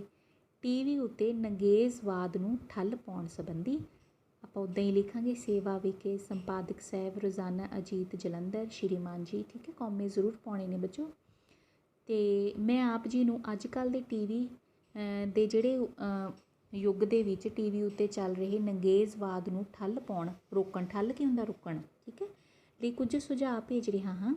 ਕਿਰਪਾ ਕਰਕੇ ਇਸ ਨੂੰ ਆਪਣੇ ਅਖਬਾਰ ਵਿੱਚ ਛਾਪਣ ਦੀ ਕਿਰਪਾਲਤਾ ਕਰਨੀ। ਵੱਖ-ਵੱਖ TV ਚੈਨਲਾਂ 'ਤੇ ਪ੍ਰਸਾਰਿਤ ਹੋਣ ਵਾਲੇ ਅਸ਼ਲੀਲ ਦ੍ਰਿਸ਼ਾਂ ਦੇ ਪ੍ਰਦਰਸ਼ਨ ਵਿੱਚ ਸ਼ਾਇਦ ਹੁਣ ਮੁਕਾਬਲੇਬਾਜ਼ੀ ਹੋ ਰਹੀ ਹੈ। ਨੰਗੇਜ਼ਵਾਦ ਦਾ ਜਿਵੇਂ ਹੜ੍ਹ ਜਿਹਾ ਆ ਗਿਆ ਹੋਵੇ। ਨਿੱਤ ਨਵੇਂ ਤੋਂ ਨਵੇਂ ਤਰੀਕਿਆਂ ਨਾਲ ਅੱਧ ਨਾਲੋਂ ਵੱਧ ਨੰਗੀਆਂ ਮਾਡਲ ਕੁੜੀਆਂ, ਮੁੰਡੇ ਅਜਿਹੇ ਜਿਹੜੇ ਸੀਨ ਪੇਸ਼ ਕਰ ਰਹੇ ਹਨ ਕਿ ਤੁਸੀਂ ਆਪਣੇ ਘਰ ਪਰਿਵਾਰ ਦੇ ਵਿੱਚ ਬੈਠ ਕੇ 1 ਮਿੰਟ ਵੀ TV ਨਹੀਂ ਵੇਖ ਸਕਦੇ।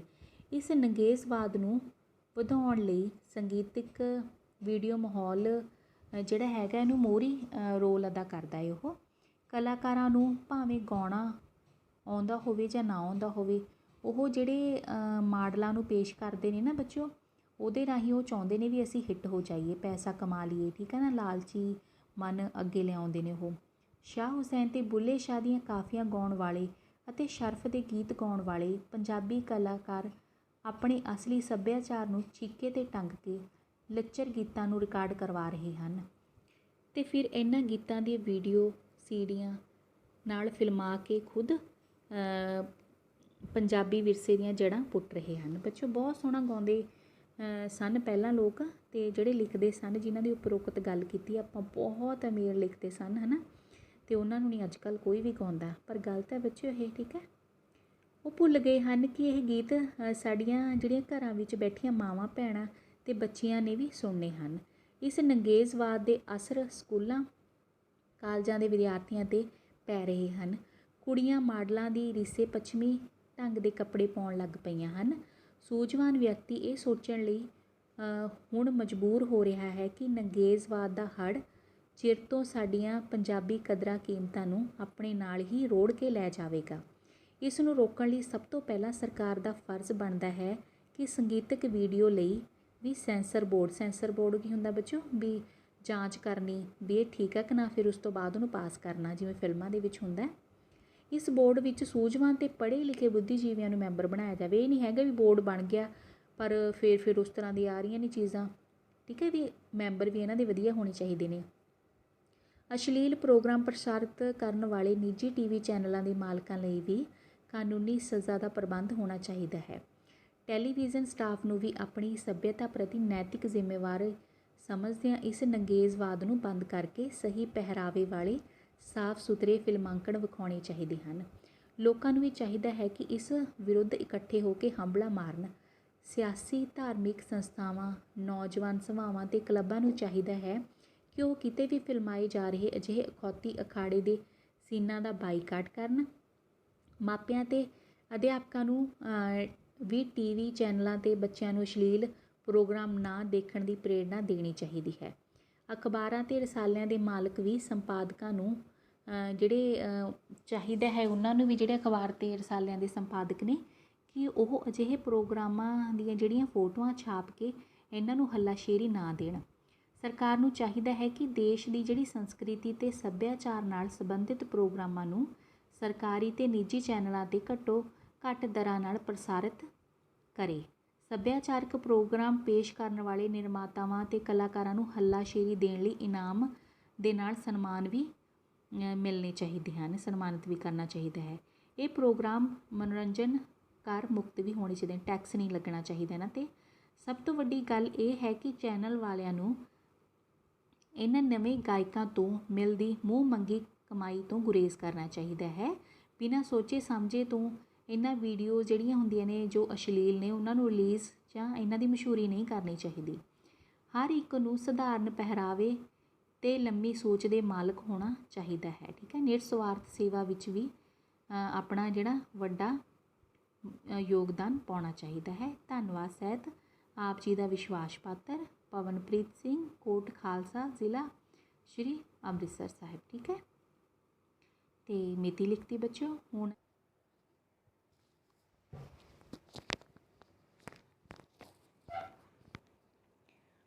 ਆ ਗਿਆ ਬੱਚੋ ਆਪਣਾ ਅਗਲਾ ਪੱਤਰ, ਅਤੇ ਇਹ ਕਿਹੜਾ ਹੈ ਆਪਣਾ, ਵਿਦੇਸ਼ ਭੇਜਣ ਦੇ ਝਾਂਸੇ ਹੇਠ ਠੱਗੀ ਮਾਰਨ ਵਾਲਿਆਂ ਵਿਰੁੱਧ ਕਾਰਵਾਈ ਦੀ ਮੰਗ, ਠੀਕ ਹੈ। ਸੇਵਾ ਵਿਖੇ ਮੁੱਖ ਸੰਪਾਦਕ ਸਾਹਿਬ, ਦੇਸ਼ ਸੇਵਕ, ਠੀਕ ਹੈ, ਅਤੇ ਚੰਡੀਗੜ੍ਹ। ਅਤੇ ਆਪਾਂ ਦੇਖਦੇ ਹਾਂ ਅੱਗੇ। ਸ਼੍ਰੀਮਾਨ ਜੀ, ਮੈਂ ਇਸ ਪੱਤਰ ਰਾਹੀਂ ਝੂਠੇ ਲਾਰੇ ਲਾ ਕੇ ਭਾਰਤ ਅਤੇ ਵਿਸ਼ੇਸ਼ ਤੌਰ 'ਤੇ ਪੰਜਾਬ ਦੇ ਨੌਜਵਾਨਾਂ ਨੂੰ ਵਿਦੇਸ਼ ਭੇਜਣ ਵਾਲਿਆਂ ਦੀਆਂ ਜਿਹੜੀ ਏਜੰਸੀਆਂ ਨੇ ਬੱਚੋ, ਟਰੈਵਲ ਏਜੰਟਾਂ ਵਿਰੁੱਧ ਕਾਰਵਾਈ ਕਰਨ ਲਈ ਸਰਕਾਰ ਦਾ ਖਾਸ ਇਸ ਪਾਸੇ ਧਿਆਨ ਦਿਵਾਉਣਾ ਚਾਹੁੰਦਾ ਹਾਂ, ਕਿਉਂਕਿ ਪੰਜਾਬ ਦੇ ਬੱਚੇ ਜ਼ਿਆਦਾ ਬਾਹਰ ਜਾਂਦੇ ਨੇ ਬੱਚੋ, ਹੈ ਨਾ। ਕਿਰਪਾ ਕਰਕੇ ਇਸ ਪੱਤਰ ਨੂੰ ਆਪਣੇ ਅਖਬਾਰ ਦੇ ਵਿੱਚ ਛਾਪਣ ਦੀ ਕੋਸ਼ਿਸ਼ ਕਰਨਾ। ਕਾਨੂੰਨੀ ਜਾਂ ਗੈਰ ਕਾਨੂੰਨੀ ਢੰਗ ਨਾਲ ਵਿਦੇਸ਼ ਜਾਣ ਦਾ ਹੋੜ ਨੌਜਵਾਨਾਂ ਵਿੱਚ ਨਵੀਂ ਹੀ ਨਹੀਂ, ਸਗੋਂ ਲੰਮੇ ਸਮੇਂ ਤੋਂ ਕੈਨੇਡਾ, ਅਮਰੀਕਾ, ਆਸਟ੍ਰੇਲੀਆ, ਇੰਗਲੈਂਡ ਆਦਿ ਦੀ ਚਮਕ ਧਮਕ ਇਹਨਾਂ ਨੂੰ ਆਪਣੇ ਵੱਲ ਪ੍ਰਭਾਵਿਤ ਕਰਦੀ ਆ ਰਹੀ ਹੈ। ਇਹਨਾਂ ਦਾ ਸਭ ਤੋਂ ਮੁੱਖ ਕਾਰਨ ਸਾਡੇ ਦੇਸ਼ ਵਿੱਚ ਪੜ੍ਹਿਆ ਲਿਖਿਆ ਜਿਹੜਾ ਨੌਜਵਾਨ ਹੈ, ਪੜ੍ਹਿਆ ਲਿਖਿਆ ਤਬਕਾ ਹੈ, ਜਾਂ ਪੜ੍ਹਿਆ ਲਿਖਿਆਂ ਨੂੰ ਇੱਛਾ ਮੁਤਾਬਕ ਕੋਈ ਰੁਜ਼ਗਾਰ ਨਾ ਮਿਲਣ, ਅਤੇ ਦੂਜਾ ਵਿਦੇਸ਼ਾਂ ਵਿੱਚ ਜਾ ਕੇ ਦਿਨਾਂ ਵਿੱਚ ਅਮੀਰ ਹੋਣ ਦੀ ਲਾਲਸਾ ਹੈ। ਇਹ ਨੌਜਵਾਨ ਜਦੋਂ ਉੱਥੋਂ ਦੀਆਂ ਸਹੂਲਤਾਂ, ਚਮਕ ਧਮਕ ਅਤੇ ਡਾਲਰਾਂ ਅਤੇ ਪੌਂਡਾਂ ਦੀ ਹਿੰਦੁਸਤਾਨ ਦੀ ਕੀਮਤ ਸੁਣਦੇ ਹਨ ਤਾਂ ਝੱਟ ਆਪਣਾ ਸਭ ਕੁਝ ਦਾਅ 'ਤੇ ਲਾ ਕੇ ਉੱਧਰ ਜਾਣ ਲਈ ਤਿਆਰ ਹੋ ਜਾਂਦੇ ਹਨ। ਲੋਕ ਵਿਦੇਸ਼ ਜਾਣ ਲਈ ਢੰਗ ਵੀ ਨਵੇਂ-ਨਵੇਂ ਅਪਣਾਉਂਦੇ ਹਨ। ਕਈ ਖਿਡਾਰੀ, ਕਈ ਗਵੱਈਏ ਕਈ ਧਾਰਮਿਕ ਨੇਤਾ, ਕਈ ਕੀਰਤਨੀਏ, ਕਈ ਢੋਲ ਵਜਾਉਣ ਵਾਲੇ ਅਤੇ ਕਈ ਝੂਠੀ ਸ਼ਾਦੀ ਕਰਕੇ ਉਹ ਚੋਰ ਮੋਰੀਆਂ ਭਾਲ ਹੀ ਲੈਂਦੇ ਹਨ। ਠੀਕ ਹੈ ਨਾ, ਜਿਹਨੇ ਬਾਹਰ ਜਾਣਾ ਹੁੰਦਾ ਗਲਤ ਤਰੀਕਿਆਂ ਨਾਲ ਜਾਂਦੇ ਨੇ ਬੱਚੋ। ਅਤੇ ਕਿੰਨੇ ਨੌਜਵਾਨ ਆਪਾਂ ਦੇਖਦੇ ਹਾਂ ਵੀ ਮਰ ਵੀ ਜਾਂਦੇ ਨੇ। ਨੌਜਵਾਨਾਂ ਦੀ ਉਪਰੋਕਤ ਲਾਲਸਾ ਨੂੰ ਪੂਰਾ ਕਰਨ ਲਈ ਵਿਦੇਸ਼ ਭੇਜਣ ਵਾਲੀਆਂ ਕੰਪਨੀਆਂ, ਏਜੰਟ ਅਤੇ ਕਈ ਵਾਰੀ ਕਲਾਕਾਰ ਇਸ ਦਾ ਪੂਰਾ ਲਾਹਾ ਉਠਾਉਂਦੇ ਹਨ।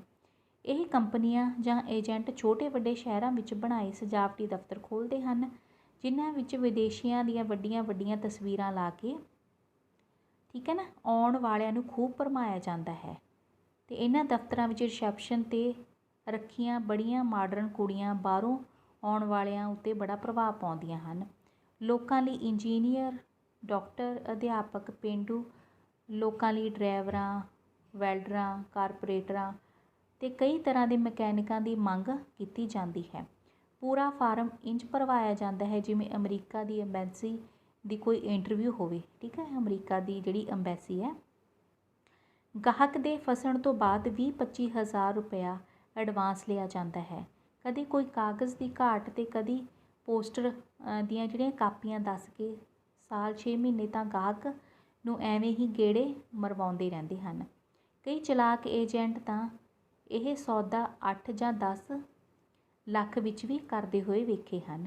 ਇਹਨਾਂ ਏਜੰਸੀਆਂ ਅਤੇ ਏਜੰਟ ਲੋਕਾਂ ਦੇ ਅੰਦਰ ਵਿਸ਼ਵਾਸ ਬਣਾਉਣ ਲਈ, ਠੀਕ ਹੈ, ਇੱਕ ਦੋ ਨੂੰ ਕਿਸੇ ਹੋਰ ਦੇਸ਼ ਭੇਜ ਕੇ ਕੈਨੇਡਾ, ਅਮਰੀਕਾ ਭੇਜਣ ਦਾ ਜਿਹੜਾ ਦਾਅਵਾ ਕਰਦੇ ਨੇ, ਭੇਜਣ ਦਾ ਦਾਅਵਾ ਕਰਦੇ ਨੇ। ਇਸ ਤਰ੍ਹਾਂ ਕਈ ਦੇਸੀ ਲੜਕੇ ਜਾਂ ਲੜਕੀਆਂ ਨੂੰ ਵਿਦੇਸ਼ ਦੱਸ ਕੇ ਕਈਆਂ ਦਾ ਇੱਧਰ ਉੱਧਰ ਵਿਆਹ ਕਰਵਾ ਦਿੰਦੇ ਹਨ ਅਤੇ ਪਿੱਛੋਂ ਸਭ ਕੁਝ ਲੈ ਕੇ ਦੌੜ ਜਾਂਦੇ ਹਨ। ਇਹਨਾਂ ਏਜੰਟਾਂ ਅਤੇ ਏਜੰਸੀਆਂ 'ਤੇ ਕਬੂਤਰਬਾਜ਼ੀ ਕਰਨ ਵਾਲਿਆਂ ਵਿੱਚ ਜ਼ਿਲ੍ਹਾ ਸਦਰ ਮੁਕਾਮਾਂ ਉੱਤੇ ਵਿਸ਼ੇਸ਼ ਸੈੱਲ ਕਾਇਮ ਕਰਨ ਦਾ ਪੰਜਾਬ ਸਰਕਾਰ ਦਾ ਫੈਸਲਾ ਬਹੁਤ ਸ਼ਲਾਘਾਯੋਗ ਕਦਮ ਹੈ। ਸਰਕਾਰ ਦਾ ਇਹ ਫੈਸਲਾ ਹਾਈ ਕੋਰਟ ਵੱਲੋਂ ਪਹਿਲਾਂ ਹੀ ਜਾਰੀ ਕੀਤੀ ਗਈ ਹਦਾਇਤ ਦੇ ਮੱਦੇਨਜ਼ਰ ਲਿਆ ਗਿਆ ਹੈ, ਪਰ ਅਜੇ ਵੀ ਇਸ ਠੱਗੀ ਨੂੰ ਠੱਲ ਨਹੀਂ ਪਾਈ। ਨਿੱਤ ਨਵੀਂ ਹੇਰਾਫੇਰੀ ਅਤੇ ਧੋਖੇਬਾਜ਼ੀ ਦੀਆਂ ਖਬਰਾਂ ਅਜੇ ਵੀ ਅਖਬਾਰਾਂ ਵਿੱਚ ਪੜ੍ਹਨ ਨੂੰ ਆਮ ਮਿਲਦੀਆਂ ਹਨ। ਠੀਕ ਹੈ ਨਾ, ਆਮ ਮਿਲ ਜਾਂਦੀਆਂ ਹਨ। ਸਰਕਾਰ ਨੂੰ ਚਾਹੀਦਾ ਹੈ ਕਿ ਇਹਨਾਂ ਲੋਟੂ ਠੱਗਾਂ ਵਿਰੁੱਧ ਸਖਤ ਤੋਂ ਸਖਤ ਕਾਨੂੰਨ ਬਣਾਏ ਜਾਣ। ਸਰਕਾਰ ਲਈ ਵੀ ਇਹ ਜ਼ਰੂਰੀ ਹੈ ਕਿ ਉਹ ਦੇਸ਼ ਵਿੱਚ ਪੜ੍ਹੇ ਲਿਖੇ ਨੌਜਵਾਨ ਲਈ ਚੰਗੇ ਰੁਜ਼ਗਾਰ ਦੇ ਮੌਕੇ ਪੈਦਾ ਕਰੇ ਅਤੇ ਉਹਨਾਂ ਦੀ ਪੜ੍ਹਾਈ ਦੀ ਪੂਰੀ ਕਦਰ ਇੱਥੇ ਹੀ ਪਾਈ ਜਾਵੇ। ਲੋਕਾਂ ਨੂੰ ਵੀ ਚਾਹੀਦਾ ਹੈ ਕਿ ਉਹ ਆਪਣੀ ਜਿਹੜੀ ਪੜ੍ਹਾਈ ਆਪਣੇ ਦੇਸ਼ ਦੇ ਲੇਖੇ ਲਾਉਣ, ਦੇਸ਼ ਦੀ ਸੇਵਾ ਕਰਨ। ਠੀਕ ਹੈ, ਅਤੇ ਐਵੇਂ ਬਾਹਰੀ ਚਮਕ ਧਮਕ ਨੂੰ ਦੇਖ ਕੇ ਨਾ ਡੋਲਣ ਬੱਚਿਓ। ਠੀਕ ਹੈ, ਜੇਕਰ ਕਿਸੇ ਨੌਜਵਾਨ ਨੂੰ ਅਜਿਹਾ ਮੌਕਾ ਮਿਲਦਾ ਵੀ ਹੈ ਤਾਂ ਉਹ ਚੰਗੀ ਤਰ੍ਹਾਂ ਘੋਖ ਵਿਚਾਰ ਕਰਕੇ ਅੱਗੇ ਕਦਮ ਪੁੱਟੇ, ਤਾਂ ਜੋ ਮਾਪਿਆਂ ਦੀ ਜੋ ਖੂਨ ਪਸੀਨੇ ਦੀ ਕਮਾਈ ਹੈ ਬੱਚਿਓ ਬਹੁਤ ਸਾਲਾਂ ਦੀ, ਉਹਨਾਂ ਨੂੰ ਕਿਤੇ ਠੱਗੀ ਦੇ ਹੱਥ ਉਹ ਗਵਾ ਨਾ ਲਵੇ। ਠੀਕ ਹੈ, ਧੰਨਵਾਦ ਸਹਿਤ। ਆਪ ਦਾ ਵਿਸ਼ਵਾਸ ਪਾਤਰ ਜਸਵਿੰਦਰ, ਪਿੰਡ ਤੇ ਡਾਕ ਬਾਂਡੀ, ਜ਼ਿਲ੍ਹਾ ਬਠਿੰਡਾ। ਠੀਕ ਹੈ ਨਾ, ਅਤੇ ਉਹ ਪਿੰਨ ਕੋਡ ਲਿਖਿਆ ਬੱਚਿਓ ਅੱਗੇ ਅਤੇ ਮਿਤੀ ਇੱਕ ਪਾਸੇ ਲਿਖੀ ਹੈ। ਅਤੇ ਹੁਣ ਆਪਾਂ ਅਖੀਰਲਾ ਪੱਤਰ ਕਰਦੇ ਹਾਂ ਬੱਚਿਓ, ਪੰਜਾਬ ਰਾਜ ਵਿੱਚ ਤਥਾ ਕਥਿਤ ਲੱਕੀ ਸਕੀਮਾਂ ਦੀ ਲੁੱਟ ਬਾਰੇ। ਉੱਦਾਂ ਹੀ ਲਿਖਾਂਗੇ, ਸੇਵਾ ਵਿਖੇ ਤੋਂ ਬਾਅਦ ਕੌਮਾ ਨਹੀਂ। ਮੁੱਖ ਸੰਪਾਦਕ ਸਾਹਿਬ ਸੱਚ ਦੀ ਪਟਾਰੀ, ਅਖਬਾਰ ਦਾ ਨਾਮ ਕੌਮੇ 'ਚ ਬੰਦ ਕਰਤਾ, ਜਲੰਧਰ ਤੋਂ ਬਾਅਦ ਡੰਡੀ। ਸ਼੍ਰੀਮਾਨ ਜੀ, ਮੈਂ ਇਸ ਪੱਤਰ ਰਾਹੀਂ ਪੰਜਾਬ ਦੇ ਕਈ ਸ਼ਹਿਰਾਂ ਅਤੇ ਕਸਬਿਆਂ ਵਿੱਚ ਵੱਖ ਚੱਲ ਰਹੀਆਂ ਲੱਕੀ ਸਕੀਮਾਂ ਬਾਰੇ ਵਿਚਾਰ ਭੇਜ ਰਹੀ ਹਾਂ। ਮੈਨੂੰ ਯਕੀਨ ਹੈ ਕਿ ਭੋਲੇ ਭਾਲੇ ਲੋਕਾਂ ਨੂੰ ਚਿੱਟੇ ਦਿਨ ਠੱਗੇ ਜਾਣ ਤੋਂ ਸੁਚੇਤ ਕਰਨ ਲਈ ਜ਼ਰੂਰ ਇਸ ਨੂੰ ਆਪਣੇ ਅਖਬਾਰ ਵਿੱਚ ਥਾਂ ਦਿਓਗੇ। ਪਿਛਲੇ ਕੁਝ ਸਾਲਾਂ ਤੋਂ ਪੰਜਾਬ ਵਿੱਚ ਲੱਕੀ ਸਕੀਮਾਂ ਅਤੇ ਡਰਾ ਆਦਿ ਦਾ ਜਿਵੇਂ ਹੜ੍ਹ ਆ ਗਿਆ ਹੋਵੇ। ਹਰ ਵੱਡੇ ਛੋਟੇ ਕਸਬੇ ਅਤੇ ਸ਼ਹਿਰ ਵਿੱਚ ਭਿੰਨ ਨਾਵਾਂ ਹੇਠ ਅਜਿਹੀਆਂ ਕਈ ਧਨ ਲੋਟੂ ਸਕੀਮਾਂ ਚਲਾਈਆਂ ਜਾ ਰਹੀਆਂ ਹਨ। ਇਹਨਾਂ ਸਕੀਮਾਂ ਦੇ ਜਿਹੜੇ ਸੰਚਾਲਕ ਨੇ ਉਹਨਾਂ ਵੱਲੋਂ ਛੋਟੀਆਂ ਰਕਮਾਂ ਦੀਆਂ ਕੀਮਤਾਂ ਬਦਲੇ ਲੱਕੀ ਡਰਾ ਦੀਆਂ ਚੀਜ਼ਾਂ ਜਾਂ ਨਗਦ ਰਾਸ਼ੀ ਪ੍ਰਾਪਤ ਹੋਣ ਦਾ ਝਾਂਸਾ ਦਿੱਤਾ ਜਾਂਦਾ ਹੈ। ਕਈ ਲਿਸ਼ਕਦੀਆਂ ਪੁਸ਼ਕਦੀਆਂ ਚੀਜ਼ਾਂ ਗਾਹਕਾਂ ਨੂੰ ਵਿਖਾ ਕੇ ਉਹ ਭਰਮਾ ਲੈਂਦੇ ਹਨ ਅਤੇ ਫਿਰ 150 ਲੈ ਕੇ ਸਕੀਮ ਦਾ ਮੈਂਬਰ ਬਣਾ ਲੈਂਦੇ ਹਨ। ਫਿਰ ਕਿਸ਼ਤਾਂ ਦਾ ਦੌਰ ਚੱਲ ਪੈਂਦਾ ਹੈ। ਫਸਿਆ ਹੋਇਆ ਗਾਹਕ ਨਾ ਉਹ ਛੱਡ ਸਕਦਾ ਹੈ ਅਤੇ ਨਾ ਹੀ ਹੋਰ ਕਿਸ਼ਤਾਂ ਭਰਨ ਦੀ ਸਮਰੱਥਾ ਵਿੱਚ ਹੁੰਦਾ ਹੈ। ਠੀਕ ਹੈ ਨਾ, ਬਹੁਤੀ ਵਾਰੀ ਡਰਾ ਵਿੱਚ ਨਿਕਲੀਆਂ ਵਸਤਾਂ ਨਕਲੀ ਅਤੇ ਘਟੀਆ ਗੁਣਵੱਤਾ ਦੀਆਂ ਹੁੰਦੀਆਂ ਹਨ, ਜਿਨ੍ਹਾਂ ਨੂੰ ਗਾਹਕ ਨੂੰ ਲੈਣਾ ਹੀ ਪੈਂਦਾ ਹੈ, ਕਿਉਂਕਿ ਉਹਦੇ ਡਰਾ ਦੇ ਵਿੱਚ ਨਿਕਲਦੀਆਂ ਨੇ ਬੱਚੇ ਉਹ। ਇੱਥੋਂ ਤੱਕ ਕਿ ਪੜ੍ਹੇ ਲਿਖੇ ਲੋਕ ਵੀ ਇਹਨਾਂ ਦੇ ਝਾਂਸੇ ਵਿੱਚ ਫਸ ਜਾਂਦੇ ਹਨ ਅਤੇ ਲੁੱਟਦੇ ਹਨ, ਠੀਕ ਹੈ, ਆਪਣੇ ਆਪ ਨੂੰ ਲੁਟਾ ਬੈਠਦੇ ਹਨ, ਠੀਕ ਹੈ ਨਾ। ਸਕੀਮਾਂ ਦੇ ਸੰਚਾਲਕ ਵਿਗਿਆਨ ਦਾ ਸਹਾਰਾ ਲੈ ਕੇ ਗਾਹਕਾਂ ਨੂੰ ਬੜੀ ਚਲਾਕੀ ਨਾਲ ਇੱਧਰ ਪ੍ਰੇਰ ਲੈਂਦੇ ਹਨ। ਲੋਕਾਂ ਦੀਆਂ ਅੱਖਾਂ ਵਿੱਚ ਘੱਟਾ ਪਾਉਣ ਲਈ 2-4 ਲੱਕੀ ਡਰਾ ਵੀ ਕੱਢ ਦਿੰਦੇ ਹਨ, ਅਤੇ ਉਹ ਵੀ ਆਪਣੇ ਕਿਸੇ ਸਕੇ ਸੰਬੰਧੀਆਂ ਨੂੰ। ਦੂਜੇ ਗਾਹਕ ਜਦੋਂ ਕਿਸੇ ਡਰਾ ਨਿਕਲਿਆ ਵੇਖਦੇ ਹਨ, ਜਦੋਂ ਕਿਸੇ ਨੂੰ ਕੋਈ ਇਨਾਮ ਨਿਕਲਦਾ, ਮੰਨ ਲਓ ਤੁਹਾਡੇ ਪੜੋਸ 'ਚ ਬੱਚੋ ਕੋਈ ਕਾਰ ਨਿਕਲ ਗਈ, ਤਾਂ ਆਪਾਂ ਵੀ ਪ੍ਰੇਰਿਤ ਹੋ ਜਾਵਾਂਗੇ ਵੀ ਅਸੀਂ ਇੱਥੇ ਹੀ ਲੱਕੀ ਡਰਾ ਪਾਉਣਾ ਹੈ, ਠੀਕ ਹੈ ਨਾ। ਅਤੇ ਵੀ ਭਰਨਾ, ਪੈਸੇ ਭਰਵਾਉਂਦੇ ਨੇ ਉਹ, ਕੋਈ ਵੀ ਹੋ ਸਕਦਾ, 100-200 ਜਿੰਨੇ ਵੀ ਹੋ ਸਕਦੇ ਨੇ, ਅਤੇ ਵੀ ਉਹ ਫਾਰਮ ਭਰ ਕੇ ਵੀ ਮੈਨੂੰ ਵੀ ਕੁਝ ਮਿਲੂਗਾ, ਪਰ ਉਹ ਪੈਸੇ ਲੈ ਕੇ ਦੌੜ ਜਾਂਦੇ ਨੇ, ਠੀਕ ਹੈ ਨਾ। ਦੂਜੇ ਗਾਹਕ ਵੱਲੋਂ ਕਿਸੇ ਡਰਾ ਨਿਕਲਿਆ ਵੇਖਦੇ ਹਨ ਤਾਂ ਹੋਰ ਵੀ ਲਲਚਾ ਜਾਂਦੇ ਹਨ, ਅਤੇ ਇਸ ਵਿੱਚ ਪੈਸੇ ਦੇ ਜਿਹੜੇ ਪੈਸਿਆਂ ਦੇ ਜਿਹੜਾ ਕਾਰੋਬਾਰ ਹੈ ਉਸ ਦੇ ਵਿੱਚ ਫਸ ਜਾਂਦੇ ਨੇ ਅਤੇ ਪੈਸੇ ਲਾਉਣੇ ਸ਼ੁਰੂ ਕਰ ਦਿੰਦੇ ਹਨ। ਇਹਨਾਂ ਸਕੀਮਾਂ ਦੇ ਸੰਚਾਲਕ ਬਹੁਤ ਹੀ ਵਾਰੀ ਦੂਰ ਦੁਰਾਡੇ ਅਤੇ ਵੱਡੇ ਸ਼ਹਿਰ ਜਿਵੇਂ ਦਿੱਲੀ, ਕਲਕੱਤਾ ਅਤੇ ਮਦਰਾਸ ਆਦਿ ਤੋਂ ਆਉਂਦੇ ਹਨ, ਅਤੇ ਲੋਕਾਂ ਦੇ ਦਿਲਾਂ ਅੰਦਰ ਵਿਸ਼ਵਾਸ ਬਿਠਾਉਣ ਲਈ ਵੱਡੀ ਸਾਰੀ ਕੋਠੀ ਜਾਂ ਦੁਕਾਨ ਕਿਰਾਏ 'ਤੇ ਲੈ ਲੈਂਦੇ ਹਨ, ਅਤੇ ਮੋਟੀਆਂ ਰਕਮਾਂ ਵਾਲੀਆਂ ਵਸਤਾਂ ਨੂੰ ਸਜਾ ਕੇ ਗਾਹਕਾਂ ਨੂੰ ਭਰਮਾਉਂਦੇ ਹਨ। ਭੋਲੇ ਭਾਲੇ ਲੋਕ ਵਿਸ਼ਵਾਸ ਕਰਕੇ ਪੈਸੇ ਜਮ੍ਹਾਂ ਕਰਵਾਉਣੇ ਸ਼ੁਰੂ ਕਰ ਦਿੰਦੇ ਹਨ। ਫਿਰ ਕੁਝ ਹੀ ਦਿਨਾਂ ਬਾਅਦ ਇਹਨਾਂ ਸਕੀਮਾਂ ਦੇ ਸੰਚਾਲਕ ਲੋਕਾਂ ਨੂੰ ਚਕਮਾ ਦੇ ਕੇ ਖਿਸਕ ਜਾਂਦੇ ਹਨ, ਅਤੇ ਵਿਚਾਰੇ ਗਾਹਕ ਹੱਥ ਮਲਦੇ ਰਹਿ ਜਾਂਦੇ ਹਨ। ਇਹਨਾਂ ਸੰਚਾਲਕਾਂ ਦੇ ਨਾ ਕਿਸੇ ਥਾਂ ਟਿਕਾਣੇ ਦਾ ਪਤਾ ਹੁੰਦਾ ਹੈ, ਅਤੇ ਨਾ ਹੀ ਕੋਈ ਅੱਗਾ ਪਿੱਛਾ। ਕਦੇ ਕਦੇ ਪੁਲਿਸ ਵੀ ਇਹਨਾਂ ਨਾਲ ਰਲੀ ਹੋਣ ਕਰਕੇ ਕੋਈ ਪੁੱਛ ਪੜਤਾਲ ਨਹੀਂ ਕਰਦੀ। ਇਹਨਾਂ ਸਕੀਮਾਂ ਦੇ ਸੰਚਾਲਕ ਕੋਲ ਠੱਗੀ ਦਾ ਇੱਕ ਹੋਰ ਤਰੀਕਾ ਵੀ ਹੈ। ਅਖਬਾਰ ਵਿੱਚ 16 ਜਾਂ 25 ਖਾਨਿਆਂ ਦਾ ਇੱਕ ਵਰਗ ਦਿੱਤਾ ਜਾਂਦਾ ਹੈ, ਅਤੇ ਇਸ ਵਰਗ ਵਿੱਚ ਵਿਸ਼ੇਸ਼ ਤਰਤੀਬ ਨਾਲ ਅੰਕਾਂ ਨੂੰ ਭਰਨ ਲਈ ਕਿਹਾ ਜਾਂਦਾ ਹੈ, ਅਤੇ ਇਸ ਦਾ ਅੰਤਿਮ ਫੈਸਲਾ ਸਕੀਮ ਦੇ ਜੱਜਾਂ ਦੇ ਹੱਥ ਵਿੱਚ ਦਿੱਤਾ ਜਾਂਦਾ ਹੈ, ਅਤੇ ਇਸ ਦੇ ਵਿਰੁੱਧ ਕੋਈ ਅਪੀਲ ਵੀ ਨਹੀਂ ਹੋ ਸਕਦੀ। ਵਰਗ ਵਿੱਚ ਠੀਕ ਅੰਕ ਭਰਨ ਵਾਲੇ ਨੂੰ ਅੱਧੀ ਕੀਮਤ 'ਤੇ ਵਿਦੇਸ਼ੀ ਰੇਡੀਓ, ਘੜੀ ਜਾਂ ਕੈਮਰਾ ਆਦਿ ਦੇਣ ਦਾ ਵਾਅਦਾ ਕੀਤਾ ਜਾਂਦਾ ਹੈ। ਵਰਗ ਭਰਨ ਵਾਲਿਆਂ ਕੋਲੋਂ ਕੋਈ ਦਾਖਲਾ ਫੀਸ ਵੀ ਨਹੀਂ ਲਈ ਜਾਂਦੀ, ਕੇਵਲ ਉੱਤਰ ਟਿਕਟਾਂ ਮੰਗੀਆਂ ਜਾਂਦੀਆਂ ਹਨ। ਜਿਨ੍ਹਾਂ ਦੇ ਉੱਤਰ ਠੀਕ ਹੁੰਦੇ ਹਨ, ਸਕੀਮ ਦੇ ਸੰਚਾਲਕ ਉਹਨਾਂ ਨੂੰ VPP ਰਾਹੀਂ ਬੰਦ ਕਰਕੇ ਰੇਡੀਓ, ਕੈਮਰਾ ਜਾਂ ਘੜੀ ਆਦਿ ਭੇਜ ਦਿੰਦੇ ਹਨ। ਇਨਾਮ ਜੇਤੂ ਆਪਣੇ ਖਿਆਲ ਮੁਤਾਬਕ ਅੱਧੀ ਕੀਮਤ 'ਤੇ ਵਿਦੇਸ਼ੀ ਵਸਤੂ ਲੈ ਰਿਹਾ ਹੁੰਦਾ ਹੈ। ਉਹ ਖੁਸ਼ੀ-ਖੁਸ਼ੀ ਬੜੇ ਚਾਅ ਵਿੱਚ ਅੱਧੀ ਕੀਮਤ ਭਰ ਕੇ ਪਾਰਸਲ ਛੁਡਾ ਲੈਂਦਾ ਹੈ, ਪਰ ਜਦੋਂ ਪਾਰਸਲ ਖੋਲ੍ਹਿਆ ਜਾਂਦਾ ਹੈ ਤਾਂ ਬਾਹਰੀ ਲਿਸ਼ਕ ਪੁਸ਼ਕ ਤਾਂ ਵਿਦੇਸ਼ੀ ਹੀ ਹੁੰਦੀ ਹੈ, ਪਰ ਅੰਦਰਲੀ ਜਿਹੜੀ ਮਸ਼ੀਨਰੀ ਅੱਤ ਦਰਜੇ ਦੀ ਘਟੀਆ ਅਤੇ ਨਕਲੀ ਹੁੰਦੀ ਹੈ, ਜਿਸ ਦੀ ਕੀਮਤ ਮਸਾਂ 200-250 ਰੁਪਏ ਤੋਂ ਵੱਧ ਨਹੀਂ ਹੁੰਦੀ, ਅਤੇ ਗਾਹਕ ਨੇ 500 ਤੋਂ 1000 ਰੁਪਏ ਕੀਮਤ ਭਰੀ ਹੁੰਦੀ ਹੈ। ਉਹ ਵਿਚਾਰਾ ਸਿਰ ਫੜ ਕੇ ਬਹਿ ਜਾਂਦਾ ਹੈ। ਉਸ ਦੀ ਹਾਲਤ ਆਪੇ ਪਾਥੜੀਏ ਤੈਨੂੰ ਕੌਣ ਛੁਡਾਏ ਵਾਲੀ ਹੋ ਜਾਂਦੀ ਹੈ। ਮੇਰੀ ਸਮਝ ਵਿੱਚ ਇਹ ਲੱਕੀ ਸਕੀਮਾਂ, ਲਾਟਰੀਆਂ ਅਤੇ ਡਰਾ ਆਦਿ ਸਭ ਜੂਏਬਾਜ਼ੀ ਦੇ ਆਧੁਨਿਕ ਰੂਪ ਹੀ ਹਨ, ਜੋ ਭਿੰਨ-ਭਿੰਨ ਨਾਵਾਂ ਹੇਠ ਚਲਾਏ ਜਾਂਦੇ ਹਨ, ਅਤੇ ਦਿਨ ਦਿਹਾੜੇ ਭੋਲੇ ਭਾਲੇ ਲੋਕਾਂ ਦੀਆਂ ਜੇਬਾਂ ਕੱਟੀਆਂ ਜਾਂਦੀਆਂ ਹਨ। ਇਹ ਲੋਕ ਸਰਕਾਰ ਦਾ ਮੂੰਹ ਬੰਦ ਕਰਨ ਲਈ ਵੀ ਥੋੜ੍ਹਾ ਬਹੁਤਾ ਟੈਕਸ ਭਰ ਕੇ ਆਪਣੇ ਆਪ ਨੂੰ ਦੁੱਧ ਧੋਤੇ ਸਾਬਤ ਕਰ ਲੈਂਦੇ ਹਨ। ਸਰਕਾਰ ਦਾ ਫਰਜ਼ ਹੈ ਕਿ ਉਹ ਅਜਿਹੀਆਂ ਧਨ ਲੋਟੂ ਸਕੀਮਾਂ ਨੂੰ ਤੁਰੰਤ ਕਾਨੂੰਨ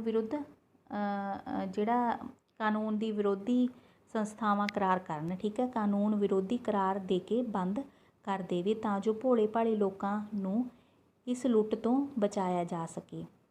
ਜਦ ਵੀ ਕਿਸੇ ਸ਼ਹਿਰ ਜਾਂ ਕਸਬੇ ਵਿੱਚ ਅਜਿਹੀ ਸਕੀਮ ਦੀ ਭਿਣਕ ਪਵੇ ਤਾਂ ਫੌਰੀ ਤੌਰ 'ਤੇ ਸਰਕਾਰੀ ਅਮਲਾ ਉਸ ਦੀ ਖਬਰ ਲਵੇ ਅਤੇ ਪੂਰੀ ਪੁੱਛ ਪੜਤਾਲ ਕਰੇ।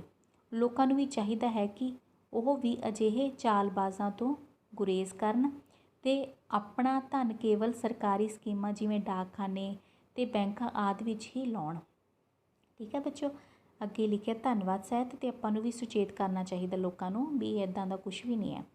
ਆਪ ਜੀ ਦਾ ਸ਼ੁਭ ਚਿੰਤਕ ਅਮਾਨਤ ਕੌਰ, ਪਿੰਡ ਤੋਂ ਬਾਅਦ 2 ਡੰਡੀਆਂ, ਠੀਕ ਹੈ, ਝੰਡੂਵਾਲਾ ਨਾਮ ਦੇ ਵਿੱਚ ਵੀ ਕੌਮਾ ਸੀ, ਜ਼ਿਲ੍ਹਾ ਫਿਰੋਜ਼ਪੁਰ, ਠੀਕ ਹੈ ਬੱਚੋ। ਅਤੇ ਫਿਰ ਅੱਗੇ ਆ ਗਈ ਮਿਤੀ। ਚਲੋ ਫਿਰ ਆਪਾਂ ਇੱਕ ਪੱਤਰ ਹੋਰ ਕਰ ਲੈਂਦੇ ਹਾਂ ਬੱਚੋ, ਪਿੰਡਾਂ ਅਤੇ ਕਸਬਿਆਂ ਵਿੱਚ ਲਾਇਬ੍ਰੇਰੀਆਂ ਦੀ ਘਾਟ ਸੰਬੰਧੀ, ਠੀਕ ਹੈ। ਸੇਵਾ ਵਿਖੇ ਸੰਪਾਦਕ ਸਾਹਿਬ, ਸਪੋਕਸਮੈਨ ਮੋਹਾਲੀ ਉੱਦਾਂ ਹੀ ਲਿਖਣਾ ਹੈ ਆਪਾਂ ਨੇ। ਸ਼੍ਰੀਮਾਨ ਜੀ, ਨਿਮਰਤਾ ਸਹਿਤ ਬੇਨਤੀ ਹੈ ਕਿ ਮੈਂ ਇਸ ਪੱਤਰ ਰਾਹੀਂ ਪਿੰਡਾਂ ਅਤੇ ਕਸਬਿਆਂ ਵਿੱਚ ਲਾਇਬ੍ਰੇਰੀਆਂ ਦੀ ਘਾਟ ਬਾਰੇ ਆਪਣੇ ਵਿਚਾਰ ਤੁਹਾਡੇ ਪਾਠਕਾਂ ਨਾਲ ਸਾਂਝੇ ਕਰਕੇ ਇਸ ਦੀ ਅਹਿਮੀਅਤ ਅਤੇ ਸੁਝਾਅ ਲਿਖ ਕੇ ਭੇਜ ਰਹੀ ਹਾਂ। ਕਿਰਪਾ ਕਰਕੇ ਇਸ ਨੂੰ ਆਪਣੇ ਅਖਬਾਰ ਵਿੱਚ ਛਾਪਣ ਦੀ ਕਿਰਪਾਲਤਾ ਕਰਨੀ। ਲਾਇਬ੍ਰੇਰੀ ਗਿਆਨ ਦਾ ਸਰੋਤ ਹੈ। ਇਸ ਦਾ ਸਾਡੇ ਆਧੁਨਿਕ ਜੀਵਨ ਵਿੱਚ ਬੜਾ ਮਹੱਤਵ ਹੈ। ਇੱਥੇ ਬੈਠ ਕੇ ਆਮ ਆਦਮੀ ਗਿਆਨ ਦੀ ਮਹੱਤਤਾ ਤੋਂ ਜਾਣੂ ਹੋ ਸਕਦਾ ਹੈ। ਪਰ ਬੜੇ ਅਫਸੋਸ ਦੀ ਗੱਲ ਹੈ ਕਿ ਨਾ ਕੇਵਲ ਪਿੰਡਾਂ ਵਿੱਚ ਸਗੋਂ ਸ਼ਹਿਰਾਂ ਵਿੱਚ ਵੀ ਲਾਇਬ੍ਰੇਰੀਆਂ ਦੀ ਭਾਰੀ ਘਾਟ ਹੈ।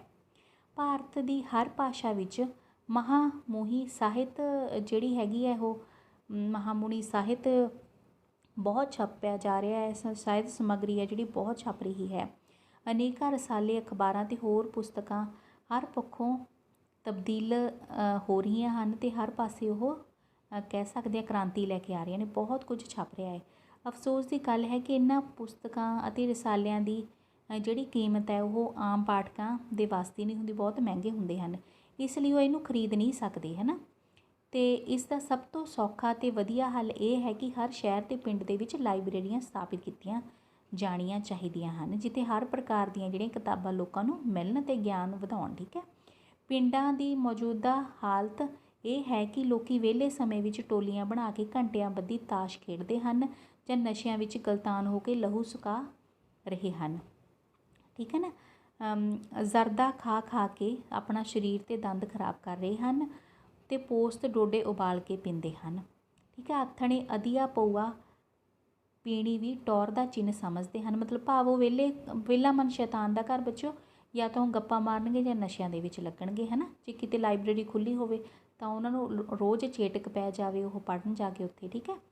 ਇਹ ਸਭ ਕੁਝ ਅਗਿਆਨਤਾ ਕਰਕੇ ਹੀ ਹੈ। ਸਵੈ ਕਾਬੂ ਜਾਂ ਸੰਜਮ ਦੀ ਜਾਂਚ ਵਿਚਾਰੇ ਪੇਂਡੂ ਆਸਾਨੀ ਨਾਲ ਨਹੀਂ ਸਿੱਖਦੇ। ਲਗਭਗ ਇਹੀ ਹਾਲ ਕਸਬਿਆਂ ਅਤੇ ਸ਼ਹਿਰਾਂ ਦਾ ਹੈ। ਸੋ ਜੇ ਪਿੰਡਾਂ ਅਤੇ ਸ਼ਹਿਰਾਂ ਵਿੱਚ ਲਾਇਬ੍ਰੇਰੀਆਂ ਹੋਣ ਤਾਂ ਲੋਕ ਜਿਹੜੇ ਹੈਗੇ ਨੇ ਉਹ ਚੰਗੇਰੀ ਜੀਵਨ ਜਾਂਚ ਨੂੰ ਗ੍ਰਹਿਣ ਕਰਕੇ ਵਧੀਆ ਮਨੁੱਖ ਬਣ ਸਕਦੇ ਹਨ। ਜਾਗ੍ਰਿਤੀ ਦੇ ਆਉਣ ਨਾਲ ਲੜਾਈ ਝਗੜੇ ਵੀ ਘਟਦੇ ਹਨ ਅਤੇ ਆਪਸੀ ਪ੍ਰੇਮ ਵੱਧਦਾ ਹੈ। ਪੰਜਾਬ ਸਰਕਾਰ ਨੇ ਬੇਸ਼ੱਕ ਜ਼ਿਲ੍ਹਾ ਪੱਧਰ 'ਤੇ ਇਹਨਾਂ ਲਾਇਬ੍ਰੇਰੀਆਂ ਦੀ ਸਥਾਪਨਾ ਕੀਤੀ ਹੈ, ਪਰ ਇਹ ਕੇਵਲ ਵੱਡੇ ਸ਼ਹਿਰਾਂ ਵਿੱਚ ਹੀ ਨਜ਼ਰ ਆਉਂਦੀਆਂ ਹਨ। ਛੋਟੇ ਕਸਬਿਆਂ ਅਤੇ ਪਿੰਡਾਂ ਦੇ ਵਿੱਚ ਇਹਨਾਂ ਦਾ ਨਾਂ ਥੇ ਵੀ ਨਹੀਂ ਹੈਗਾ, ਨਾਂ ਨਿਸ਼ਾਨ ਨਹੀਂ ਹੈ। ਜੇ ਕਿਧਰੇ ਇਹਨਾਂ ਦੇ ਉਪਰਾਲੇ ਵੀ ਕੀਤੇ ਜਾਣ ਕਿ ਮਤਲਬ ਕਾਇਮ ਕੀਤੀਆਂ ਜਾਣ, ਇਹ ਤਾਂ ਬਹੁਤ ਸੁਧਾਰ ਹੋ ਸਕਦਾ ਬੱਚਿਓ। ਠੀਕ ਹੈ ਨਾ। ਉੱਥੇ ਕੁਝ ਕੁ ਅਖਬਾਰਾਂ ਅਤੇ ਘਸੇ ਪਿਟੇ ਰਸਾਲੇ ਨੇ, ਜੇ ਹੁੰਦੇ ਵੀ ਨੇ ਕਿਤੇ, ਹੈ ਨਾ, ਤਾਂ ਪੁਸਤਕਾਂ ਤਾਂ ਮਿਲਦੀਆਂ ਹੀ ਨਹੀਂ। ਜੇ ਹੈ ਵੀ ਤਾਂ ਬਾਬੇ ਆਦਮ ਵੇਲੇ ਦਾ ਸਾਹਿਤ, ਅਤੇ ਉਹ ਵੀ ਫਟਿਆ ਪੁਰਾਣਿਆਂ ਅਤੇ ਪੋਦਾ ਹੋਇਆ ਮਿਲਦਾ ਹੈ। ਅੱਜ ਦੇ ਵਿਗਿਆਨ ਦੇ ਯੁੱਗ ਵਿੱਚ ਜਿੱਥੇ ਖੇਤੀ ਵਰਗੇ ਜਿਹੜੇ ਧੰਦੇ ਨੇ ਉਹਨਾਂ ਨੂੰ ਬਹੁਤ ਬਦਲਿਆ ਜਾ ਰਿਹਾ, ਤਕਨੀਕ ਆ ਰਹੀ ਹੈ। ਠੀਕ ਹੈ ਨਾ। ਅਤੇ ਉਹਨਾਂ ਦੇ ਗਿਆਨ ਵਾਸਤੇ ਵੀ ਲਾਇਬ੍ਰੇਰੀਆਂ ਦੀ ਬੱਚਿਓ ਬਹੁਤ ਜ਼ਰੂਰਤ ਹੈ। ਠੀਕ ਹੈ ਨਾ, ਤਾਂ ਜੋ ਪੜ੍ਹ ਸਕਣ। ਮੇਰੀ ਸਰਕਾਰ ਅੱਗੇ ਪੁਰਜ਼ੋਰ ਬੇਨਤੀ ਹੈ ਕਿ ਉਹ ਪਿੰਡਾਂ ਅਤੇ ਕਸਬਿਆਂ ਵਿੱਚ ਇਸ ਦੀ ਅਹਿਮੀਅਤ ਨੂੰ ਧਿਆਨ ਵਿੱਚ ਰੱਖਦੇ ਹੋਏ ਪਬਲਿਕ ਲਾਇਬ੍ਰੇਰੀਆਂ ਖੋਲ੍ਹੇ। ਇਹਨਾਂ ਦਾ ਪ੍ਰਬੰਧ ਪੰਚਾਇਤਾਂ ਅਤੇ ਨਗਰ ਪੰਚਾਇਤਾਂ ਨੂੰ ਸੌਂਪਿਆ ਜਾ ਸਕੇ। ਠੀਕ ਹੈ। ਇਹਨਾਂ ਲਾਇਬ੍ਰੇਰੀਆਂ ਨੂੰ ਚਲਾਉਣ ਲਈ ਸਰਕਾਰ ਨੂੰ ਦਿਲ ਖੋਲ੍ਹ ਕੇ ਗਰਾਂਟਾਂ ਦੇਣੀਆਂ ਚਾਹੀਦੀਆਂ ਹਨ। ਖੇਤੀ ਦੀ ਜਿਹੜੀ ਨਵੀਂ ਤਕਨੀਕ ਨਾਲ ਸੰਬੰਧਿਤ ਸਾਹਿਤ, ਲੋਕਾਂ ਨੂੰ ਖੁਸ਼ੀ ਪ੍ਰਦਾਨ ਕਰਨ ਵਾਲੀਆਂ ਮਨੋਰੰਜਨ ਦੀਆਂ ਜਿਹੜੀਆਂ ਪੁਸਤਕਾਂ ਨੇ, ਬੱਚਿਆਂ ਵਿੱਚ ਮਤਲਬ ਦੀਆਂ ਜਿਹੜੀਆਂ ਕਿਤਾਬਾਂ ਨੇ, ਠੀਕ ਹੈ ਨਾ, ਅਤੇ ਘਰੇਲੂ ਕੰਮਕਾਜ ਕਰਨ ਵਾਲੀਆਂ ਜਿਹੜੀਆਂ ਸੁਆਣੀਆਂ ਨੇ ਬੱਚਿਓ, ਉਹਨਾਂ ਲਈ ਵੀ ਬਹੁਤ ਵਧੀਆ ਇੱਥੇ ਮਟੀਰੀਅਲ ਹੋਣਾ ਚਾਹੀਦਾ ਹੈ, ਸਮੱਗਰੀ ਹੋਣੀ ਚਾਹੀਦੀ ਹੈ। ਠੀਕ ਹੈ ਨਾ, ਤਾਂ ਜੋ ਸਮੁੱਚੇ ਜੀਵਨ ਦਾ ਵਿਕਾਸ ਹੋ ਸਕੇ। ਨੌਜਵਾਨ ਸਭਾਵਾਂ ਅਤੇ ਸਮਾਜ ਭਲਾਈ ਸੰਸਥਾਵਾਂ ਨੂੰ ਵੀ ਚਾਹੀਦਾ ਹੈ ਕਿ ਉਹ ਆਪਣੇ ਕੰਮ ਵਿੱਚ ਸਰਕਾਰ ਨੂੰ ਸਹਿਯੋਗ ਦੇਣ। ਇਸ ਤਰ੍ਹਾਂ ਕਰਨ ਨਾਲ ਕੁਝ ਵਰ੍ਹਿਆਂ ਵਿੱਚ ਹੀ ਦੇਸ਼ ਦੀ ਨੁਹਾਰ ਜਿਹੜੀ ਉਹ ਬਦਲ ਸਕਦੀ ਹੈ। ਇਹ ਮੇਰਾ ਪੱਕਾ ਯਕੀਨ ਹੈ। ਧੰਨਵਾਦ ਸਹਿਤ। ਆਪ ਜੀ ਦਾ ਵਿਸ਼ਵਾਸ ਪਾਤਰ। ਠੀਕ ਹੈ। ਆਪ ਜੀ ਦੀ ਵਿਸ਼ਵਾਸ ਪਾਤਰ ਵੀ ਲਿਖ ਸਕਦੇ ਹਾਂ, ਪ੍ਰਭਜੋਤ ਕੌਰ। ਠੀਕ ਹੈ। ਨਰਵਾਣਾ ਰੋਡ, ਜ਼ਿਲ੍ਹਾ ਬਠਿੰਡਾ, ਅਤੇ ਮਿਤੀ ਵੀ ਪਾਤੀ ਬੱਚੋ। ਸੋ ਇਹ ਸਨ ਬੱਚੋ ਆਪਣੇ ਪੱਤਰ ਸਾਰੇ। ਅਤੇ ਹੁਣ ਅਗਰ ਤੁਹਾਨੂੰ ਐਡਰੈਸ ਸਹੀ ਲਿਖਣਾ ਆ ਗਿਆ ਨਾ ਬੱਚੋ, ਜਿਹੜਾ ਮਰਜ਼ੀ ਪੱਤਰ ਆ ਜੇ, ਤੁਸੀਂ ਉਸ ਨੂੰ ਆਪਣੇ ਹਿਸਾਬ ਨਾਲ ਬੱਚੋ ਬਹੁਤ ਸੋਹਣੇ ਢੰਗ ਨਾਲ ਲਿਖ ਸਕਦੇ ਹੋ। ਠੀਕ ਹੈ ਨਾ। ਮੈਨੂੰ ਉਮੀਦ ਹੈ ਕਿ ਤੁਹਾਨੂੰ ਇਹ ਸਾਰੇ ਸਮਝ ਆਏ ਹੋਣਗੇ ਬੱਚੋ। ਅਤੇ ਸੁਣਨ ਅਤੇ ਸਮਝਣ ਲਈ ਤੁਹਾਡਾ ਬਹੁਤ ਬਹੁਤ ਧੰਨਵਾਦ ਬੱਚੋ। ਅਤੇ ਪੱਤਰ ਲਿਖਣ ਦੀ ਆਦਤ ਪਾਓ, ਅਖਬਾਰਾਂ ਦੇ ਵਿੱਚ ਵੀ ਆਰਟੀਕਲ ਭੇਜਿਆ ਕਰੋ। ਠੀਕ ਹੈ ਨਾ। ਧੰਨਵਾਦ।